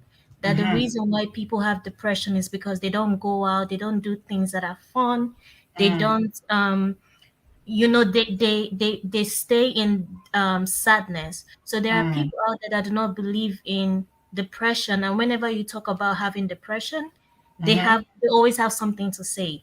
They're Yeah. always like, no, there's nothing like depression. So that's Mm-hmm. something I wanted to address. Yeah. And also, like, I also feel that we have a toxic culture in Nigeria. I don't Mm-hmm. know about other African countries. Like verbal abuse, physical abuse, mental abuse, these are all normal in our culture. Yes. And even like the communication style, like when you communicate, most of us, we don't know how to communicate effectively. We Mm-hmm. don't know how to share our feelings, and these are things that we need to start educating ourselves about. And a lot of us, we do not understand therapy. Mm-hmm. We don't even know what therapy is. We don't see therapy as a good thing. Most of us, instead of going for therapy, um I don't know, we result into like other means, and Mm-hmm. we don't even believe in it. So that's just the Mm-hmm. thing I wanted to address. Thank you. Thank you. Speaking truth from Poland. All the best to you there. Thank you very much for calling in. I don't think I've ever had anybody calling from Poland, but I hope you are keeping safe. Thank you very much, my darling. So, we're moving on very quickly, and somebody is asking the $1 million question of solutions. So we've heard so many things about people who have lived experiences of suffering from one form of mental illness, mental health problem or the other. What is the solution? John Unspeakable TV is asking, please, what is the solution to all this? Me, I'm very, very interested in solutions. So if we can get some solutions in the next few minutes before we end, I would really appreciate that. I know people have lived experiences they want to share, but it would be nice for us to hear some solutions going forward. What can we do going forward as a community, knowing all the problems that we know now, everything we've learned in the past 2 hours. We've been here almost 2 hours now talking about the issues. We are looking at solution now. Okay. So if you have a solution, I would love to hear it. Tell me, T, what happened to your internet? Your internet is not it's not connected properly. Check it, my darling. ML, were you here before or you're new? Hi, Sister B. I just joined, not quite long. I've been listening Okay. to Where are you every. joining us from? Oh, I'm currently in vacation now. So, You're on vacation. yeah, so I'm just chilling somewhere right now to be. Okay. Um, What do you have to say? We're looking at solutions now to all this. my God, this woman's death, I saw it in the news. It was really painful because I loved her as an actress. And yeah, so our case is, let me just first and foremost reiterate this thing. She was someone that mental health was triggered by the emotional trauma. She has been going through the loss of her child and the likes. So typically in our society, there are not a lot of resources that people can go to. There are no phone numbers people can really, really tap into. No much, too much Even the ones license. in the diaspora where their resources are, people don't use them. People don't use it. Exactly, there's Mhm, so much of stigma that comes with mhm, mental health illness in our society. So the moment you mhm. start talking about, oh, this person is depressed, they'll say, oh my god, that word is too much. Oh, or you need therapy. You tell someone you need therapy, you need to see a therapist. God forbid, I reject it. Like What's the the solution? mind. Exactly. So if there are a lot of resources and people are much more open-minded, people Mhm. have counselors they can talk to. Even if and funny enough, in therapy there are different levels of therapists. There are people that, if you like the spiritual aspect of therapy, there are people that combine spirituality as well as medicine and Yes. Yes. psychological and Mhm, psychology, and teach you mhm. if that's your preference. There are people that like to go different paths. But the most Yes. important thing is, once they've identified the underlying cause, because there is no one cause for mental health issues. It could be biological, it could be social, it could be Mhm, anything. So biological means when there is imbalance in the neurotransmitters in the brain, and that's where you can start seeking medication. Whereas some people need cognitive behavioral therapy. That means they need to talk to someone, and depending on what your religion permits. And also in our society, our religion and our beliefs do not permit people to talk about these things. They mhm. feel when you've eaten and everything is okay, you're fine. Just You be shouldn't have happy. any problem. You dare not Be have happy. inter-issue problem. And once people, and I noticed something in society, people don't know how to relate to people that are grieving. Yeah. So in We talked psychology, about that at the there's beginning. something about grieving. The moment grief is exceeding 3 months, then it's a psychological issues, and that is why people need to see grief But counselors. it There seems are like people are not even grieving anymore. This is what I was saying at the beginning. Now, because of social media, people are just expected to get on. Because especially with Ada, I follow her on social media as well. When her daughter yes, and passed, she was back on that social is media within a week. that is what they call toxic positivity. She It was is back. wrong. And that is not okay. I mean, that is just like the pain is still there. I know she's trying to move on, but sometimes it's okay not to move on so quick. It's okay because the maximum one can grieve that is okay is 3 months. And there are certain words we There's use even in, no our part there's of the no world. time. Oh, I get don't think over there's a it. timeline to it. People grieve at different lengths, Yes, no, so I mean it's that not is 3 months or psychologically 6 months. okay. It Then depends on you. after 3 months, when it's getting too much, then they need to seek mental health therapy, check grief counselor. Let me give you an example. We lost a colleague at work. She was very close to me. She died of cancer. The very first day her death was announced, the next thing we canceled work for the day and they got us a grief counselor.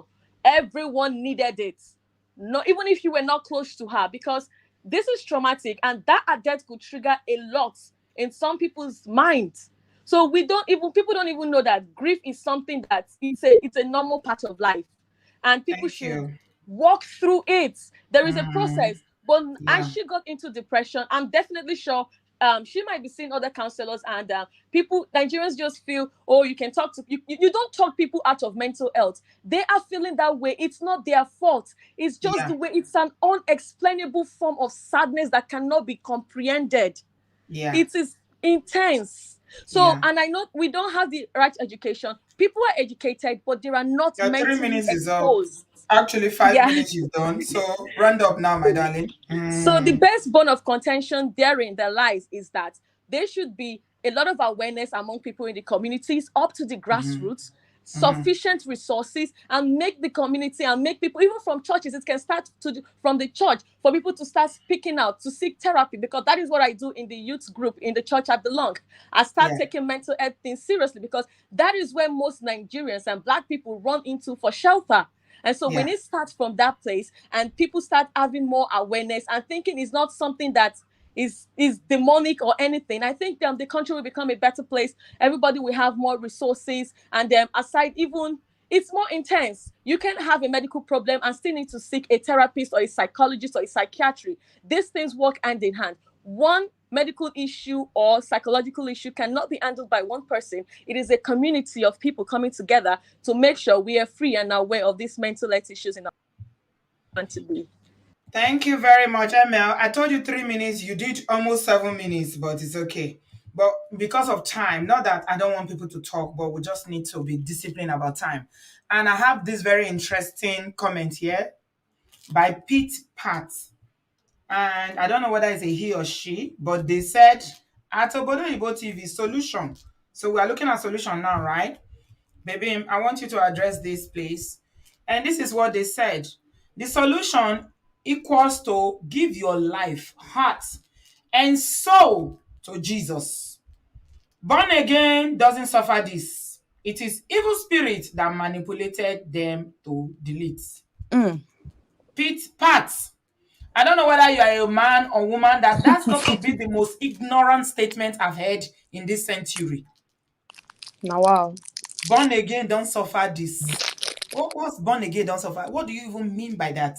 This is part of the problem. This is part of the wahala we have in our community. Born again, don't suffer this. What does that even mean? So once you are born again, now you cannot. People who are in church who are giving their life to Christ don't suffer from mental problems. You see, this is the problem. Born Most again is evil spirits. So now in your mind, you've basically boxed mental health illness to depression. most people in Evil church spirits. have issues now. Try. I don't know. I've never seen you before. I don't know if you're a member of our Bodo farm or you just subscribe, but I'm really ashamed of that statement you made. Don't say that to somebody who's actually suffering from mental health in real life, because that is what we are trying to speak up against. You've just done exactly what we are trying to counter. Don't say things like that, please. I'm begging you, Mr. and Mrs. Born Again. It will help you. Baby, please talk to me. Sis B, let me address Pete Pat. Pete Pat, church is where most people have problems. Most people have serious issues. That's why a lot of them are in church. So don't say born again don't suffer anything. Everybody suffers equally. And my own solution, let me just talk about He also solution. said that it's the demonic spirit that is making people to delete. There's nothing like demonic spirits. All of us, this life is hard. It's hard. Even But if you are this is the perception of a lot of people. You see, that is the thing. even He's just said it now, or she just said it now, that it's demonic spirits. there's it's nothing like that. Even the most successful people struggle with something. All of us have our struggles. Some people are not just as strong as others, unfortunately. We all have varying degrees of mental strength. And this life, especially this obodooyinbo, is not for the weak at all. So as for Ada, I was really hoping that Ada will have a ray of sunshine.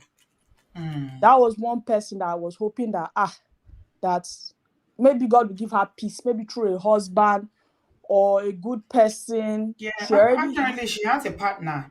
Yeah. I found out that she did Yeah, she had a partner. She wasn't with her married, but she was person. in a long-term Yes. relationship with someone. Yeah. Yes, from reading the story, I found out that she did.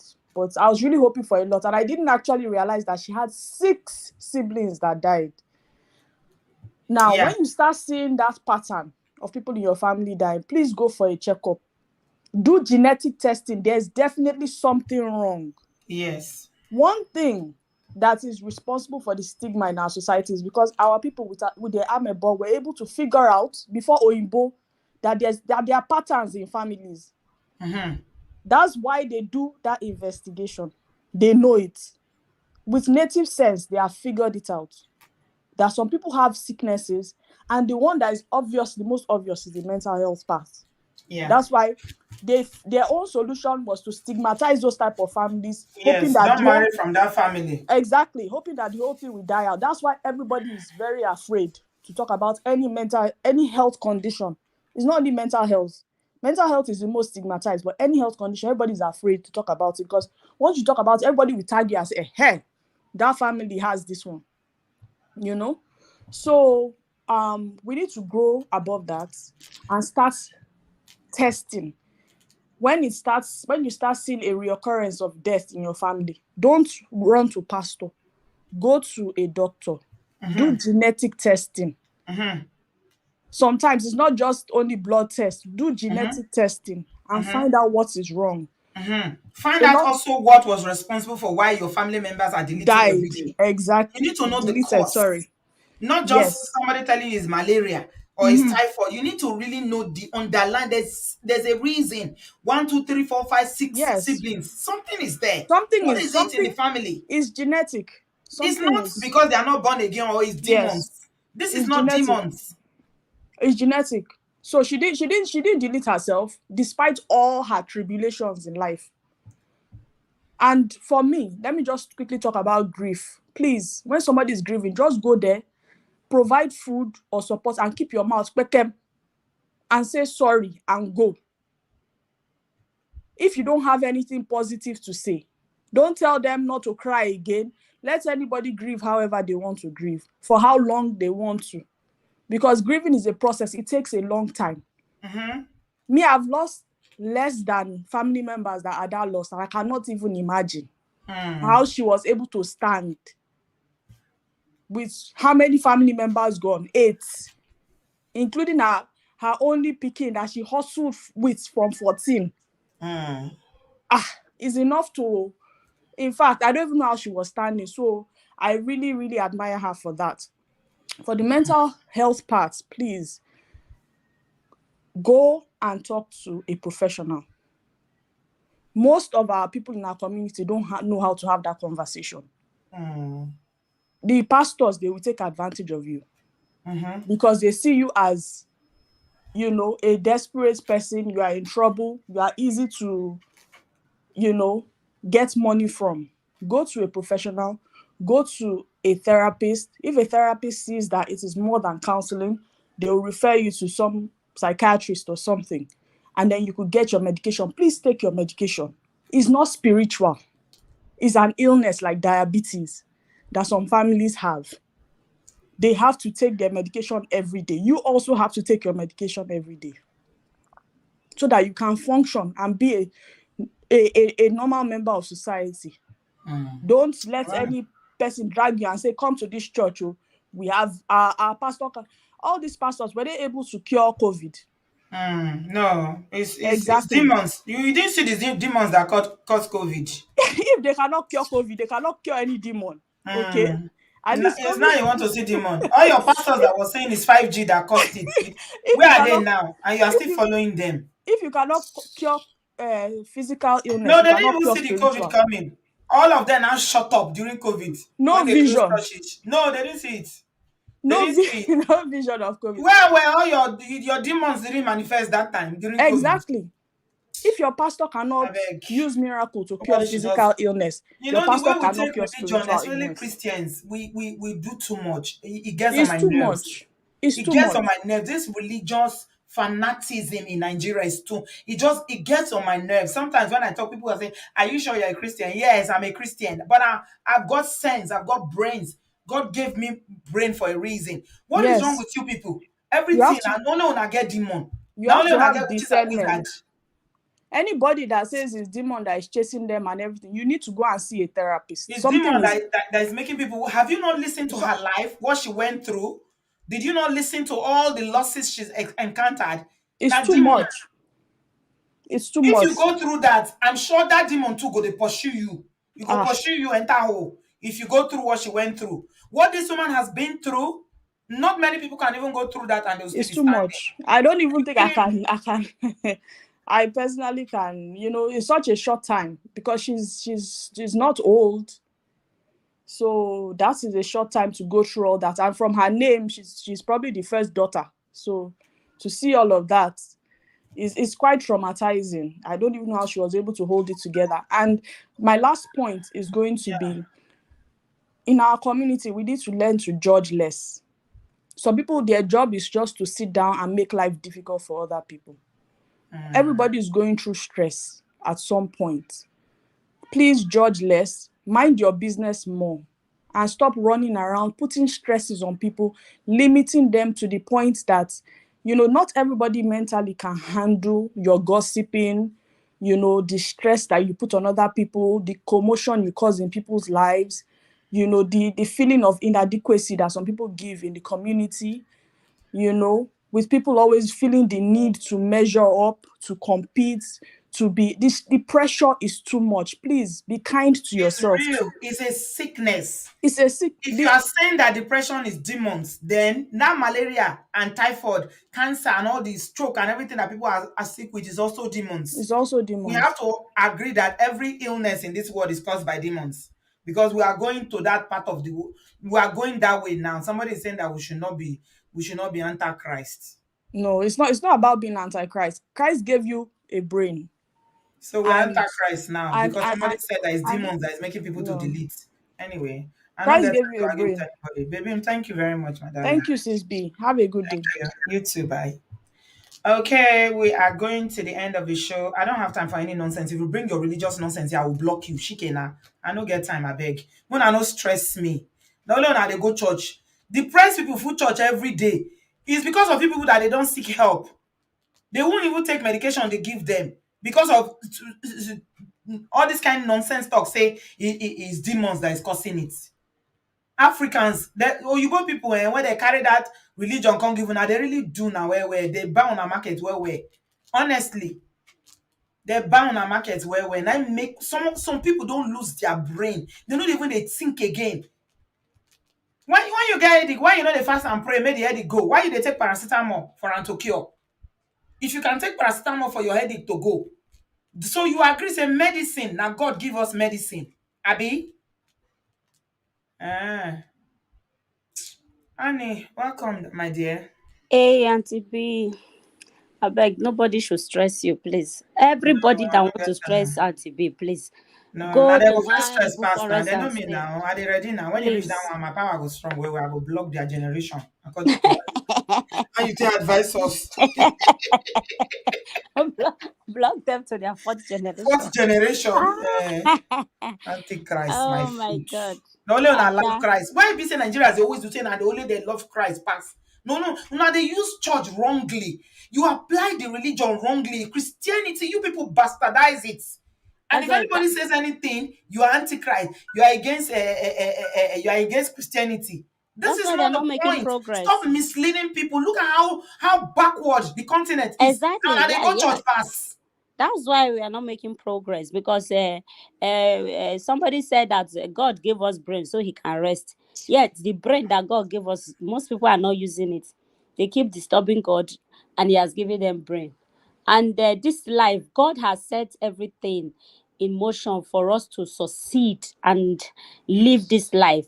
If we refuse to have sense to use the things that He has made available, then there is nothing God can do actually. May Ada's soul rest in peace. Amen. I'm really pained because I follow her. She's somebody I don't know. I don't follow these people that call themselves celebrity, but I just love her because of she's funny in her drama. She's real. She acts with the whole of her being. So and her kind of personality, it be like say they vibe with my own. So I did like her. She's a bubbling, happy person. Yeah, So she's very, because of very that, lively. Yeah. yeah, so because of that I just love to see her. I just love. So when I watched her interview with TVC 2 weeks ago when she was Mm, talking about all the deaths and how her daughter's own just crumbled her life and all that. mm, mm.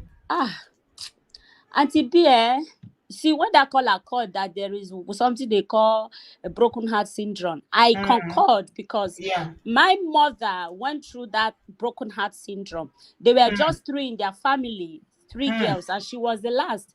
And her sisters died quickly. My mm, mother, those her sisters died before I was born. My mother never recovered, even though she lived longer than that. She died at 77, but she never recovered from that broken heart. Auntie, never. It was so bad that one of the places that her sister got married, and that was where her life was messed up. You don't mention that village to her ear, it triggers pain to her. My mother was like that, that when we are going through things, you have to make sure she's sitting down calmly before you tell her this is what is happening. If not, she will just faint. So mm. broken heart is It's deep, real. It's is real. real, is not Mm, everybody recovers from it, no mm. matter the love that comes from outsiders. Because Ada, from her interview, It's she said not she demons had that people. cause broken hearts. Yeah, there's one song that once somebody sang, some broken hearts never meant. It is true, Auntie B. Some Mm, broken hearts never meant. mm, But what I would tell anybody that is experiencing broken hearts or mental health or whatever struggle, no matter what has happened around you, the deaths, the calamities, the traumas that has happened, mm, as long as you are still here, they happened around you, but and to you as well, of course. But as long as you are still here, please choose to live, choose to be here. Ada didn't see the reason to live anymore because she said her daughter was like her younger sister. mm-hmm, So everybody was dying, but she still had that her best friend beside her. So when that her best friend was taken away, she didn't see any reason to live. She just thought, okay, it's over. Let me go. And I think that's what happened. And I saw one thing that got me angry on Facebook. No, no, is it on Facebook? Somebody was saying, hey, oh, she just died, though. Nobody knows what killed her. Are you normal? Why can you say nobody know what killed her? Somebody has broken heart. You are telling me nobody know what killed her. So please, no matter what you are going through, choose to live. Because, Auntie, the best therapist is yourself. You mm, are your best therapist. No matter the therapist you go, no matter the physical things you try, that will to live, that hope, that strength, it comes from the inside. And mm. until it comes from the inside, no matter what you are against from the outside, it might not really do much. So please, everybody, if you are still here, no matter what you've gone through, choose to be here. There is a reason why you are here. You might not see it now, but if you don't choose, just hang on a little bit. In the fullness of time, you will see it. And please allow yourself to sorrow if somebody died or you lost a relationship or they dupe you. Sorrow if you want to lock yourself inside the house as long as you Mourn. want. Yeah. Take Stay your time there. to mourn. I Yeah. sorrowed when I lost a relationship that was never mine anyway. And for Mm, 1 year, I was not myself. I sorrowed. I yeah. sorrowed. So please take that time to sorrow so that when you come out whole. Yeah. Please, please, that's the only way we can be here a little bit longer. To a little bit longer. Thank you, May her Annie. soul rest in peace. Amen. Thank you, my Mm. darling. Have you Love you, been Auntie praying? B. Because your voice cracks more. And na Now, tiredness. I went to night shift. yeah, bele. Thank I you, know ma. hear the usual fire. I know hear am today for your voice. I say whether not because of the other when go or because not tiredness. No, no, Anyways, lovely I'm to have tired. you. I Mm. worked last night and All it right. was Thank you, my crazy. darling. Yes, ma. Thank you Take care, so much. sweetie. Love you, Bye. Auntie B. Love you Love so you much. too. Yeah. Bye. Thank you so much. Bye. Okay. Grateful Heart, you are our last but not the least caller. But I wanted to read this comment because I think it makes a lot of sense. And Jojo wrote it. He says, solution. People should stop inviting such people to speak at occasions except they are healed completely. They should have a PA that is knowledgeable. Their physical and spiritual health is intact. I agree. I totally agree with that statement because, like I said, when her daughter passed, within 1 week she was back. And it's like she's been carrying on with life since then. There needs to be a time of grieving. I think that's what Annie was saying as well. And I think MJ said that as well. There needs to be a time of mourning. You can't skip it. It's not possible. Don't say, I'm a public person, I'm a social media person, or I'm actor, I'm actress, musician, whatever. And you think you can't. No. Grief is not something like that. Bereavement is not something you can just get over with. You just wake up one day and you think you dealt with it under 2 days or 3 days or 1 week. You need to take the time to mourn. It's a process. It's a process. So I totally see what you were saying, Jojo, about, people need to heal. Don't be in a hurry. See, this life will still there, they wait for you. Oh. Go through the process, heal, get to a better place, seek professional counseling if you need that. If not, people know different ways they can heal. If it's spending time with people who love you, if it's traveling, leaving your environment, going somewhere else to detox, to distress, whatever you need to do. But you need to do the work of going through that bereavement process. It's not something you can skip. Mm. Yeah, that one too. Oh, you saw that too? Yeah. Liana, I saw that too. She was actually the one that announced it as well. She was always on social media. I don't know, maybe that's part of her coping. Sometimes people use social media to cope as well. I don't know, maybe that's part of her coping as well.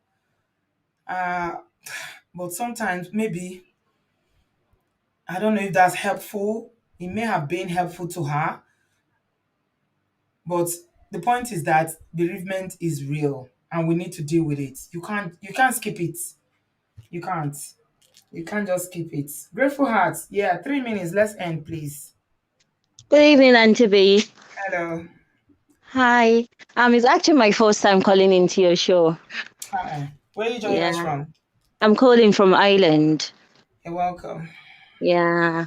Basically what I wanted to add to the late person of Auntie Ada is I just think we African community, as everyone has echoed, we need to do better in the sense that like sometimes we see mental health like as if it's a taboo not to talk about it, and like we have to unlearn so many things that like we've been brought up from our culture and everything like that. Like I personally, if someone passes away now, I actually don't say I know what you're going through, like because you actually do not know what you're going through.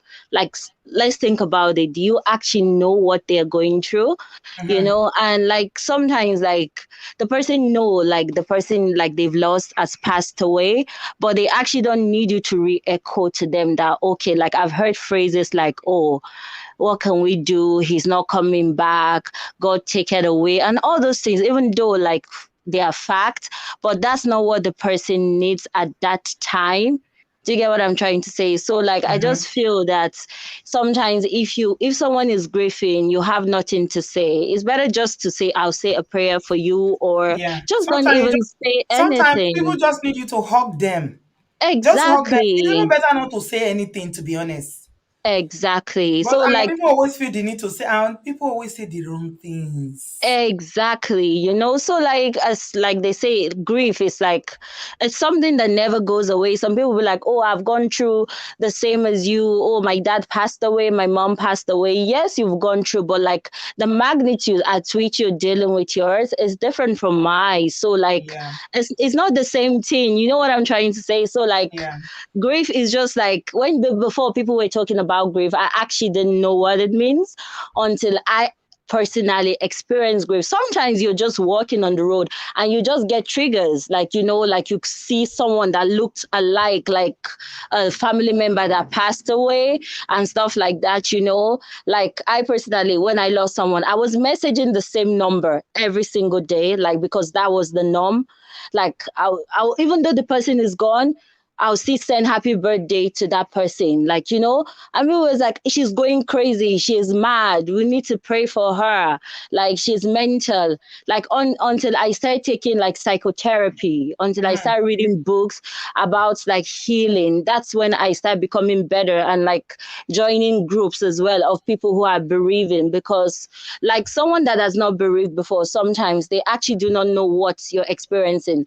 I don't care what their age is, or sometimes their like Even their if they've level been spirit. bereaved before, everybody's resilience level is different. The way we, Exactly. the way So we, where we things affect us is different. Some people are more emotional than other people. So even if you've been bereaved exactly. before, allow people that space to process it the way they know how to. Exactly. The So worst like things our people say is get over it. Just get we've had over it. It has if you say this has happened. never happened before, it's a lie, it's happened. Then they'll start giving you Ex- instances of how it's happened to other people. That's Exactly. wrong. So I just feel like we just need to be like better, and we all has we have a responsibility to create awareness, like from starting from our immediate family members. Mhm. Like, you can't change the whole world completely, but you can start from your little circle. Like, someone is grieving, try to do the right stuff, try to encourage them. Like, sometimes people like, oh, she's going mad, oh, let's pray. Everything is not prayer, even though I agree that majority of things are through prayer, but some things are not prayers. Like, sometimes people just need you to just be there for them. Do you know what I'm trying to say? Just ask them, Mhm. how are you feeling today? Like, there's Mhm. like an empowerment in it. Like, there's an Mhm. empowerment in it. So I just feel we all need to do better and stop seeing mental health as if it's a bad thing. It's not a bad thing. It's part of life. The way a child is born, that's the way like death is like, I don't know. I think, as someone said, the churches and the mosques or the religious institution, they need to start teaching people the fundamental of life journey, like teaching people about grief. How do you handle grief? Like, all those things are very, very important. We should like go away a bit from all these spirituality, financial freedom. All those things will come, but teach people how to live their existence. Like, if like the wind turn around, if the unexpected happen, how would they cope with it? Like, Mhm. so I Thank that's what I you. just said I will add on. Thank you so much, Auntie B, for all the work you do. We really Thank appreciate you. it. Thank you so Thank much, and we you. love you, and may the Lord keep you for us. Amen. Thank you, Yes, grateful ma. heart. Amazing caller. You say it's your first time, but you're such a confident speaker. Thank you so much for your contribution. Yeah, we've come to the end of the show, ladies and gentlemen. Thank you so much, everyone that called in tonight.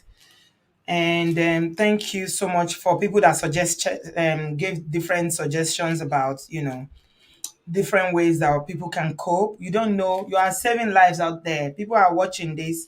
Some people are going through, even they don't even have a name for it yet, what they are going through, because they've not even been officially diagnosed.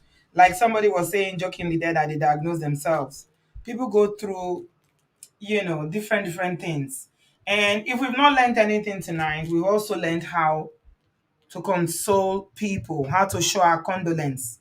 Don't go to people and say, oh, you start telling your own stories about how it happened to you, how you too lost someone, and it's not necessary. Sometimes just hold their hands, allow them to cry, and just tell them it's gonna be okay. It might not feel like it's gonna be okay now, but it will be okay.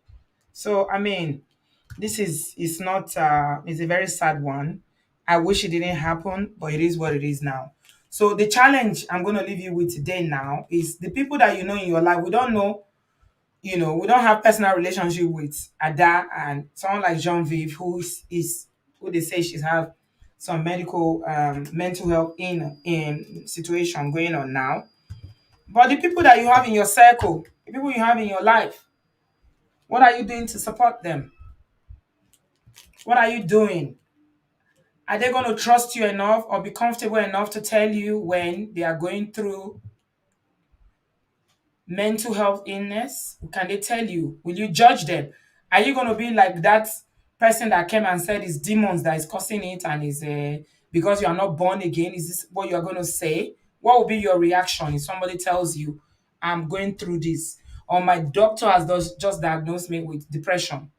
What would you say to them? Would you tell them, get over it? Would you tell them not don't take medication? Would you tell them go to church? Would you start shopping them around from one pastor to the other to go and do prayers? Or will you just support them and through the process? My people, it's okay not to be okay sometimes. Yeah, Gigi is saying it's okay not to be okay sometimes. Be real and don't be apologetic about your state of mind. Yeah. Let's try to make a difference. The way we are confident and bold to speak about domestic violence issues, when it comes to physical and mental health, let's take the same route, please, my people. Okay? When you know better, you do better. And I'm using this opportunity to appeal to all our people who are listening, whether you are male, female. Go and check your health. Go to the doctors.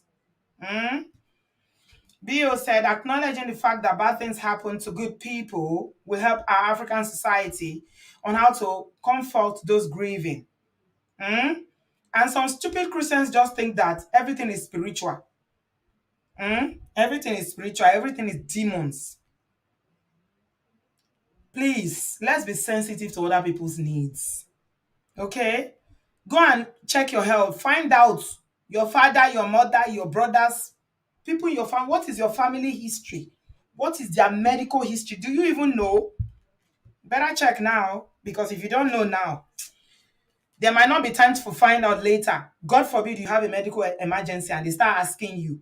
And those of you who live in the diaspora and you work 247, you are working, you've never been to the doctor, you don't even know what your prescription is. You don't have, you say, I'm well.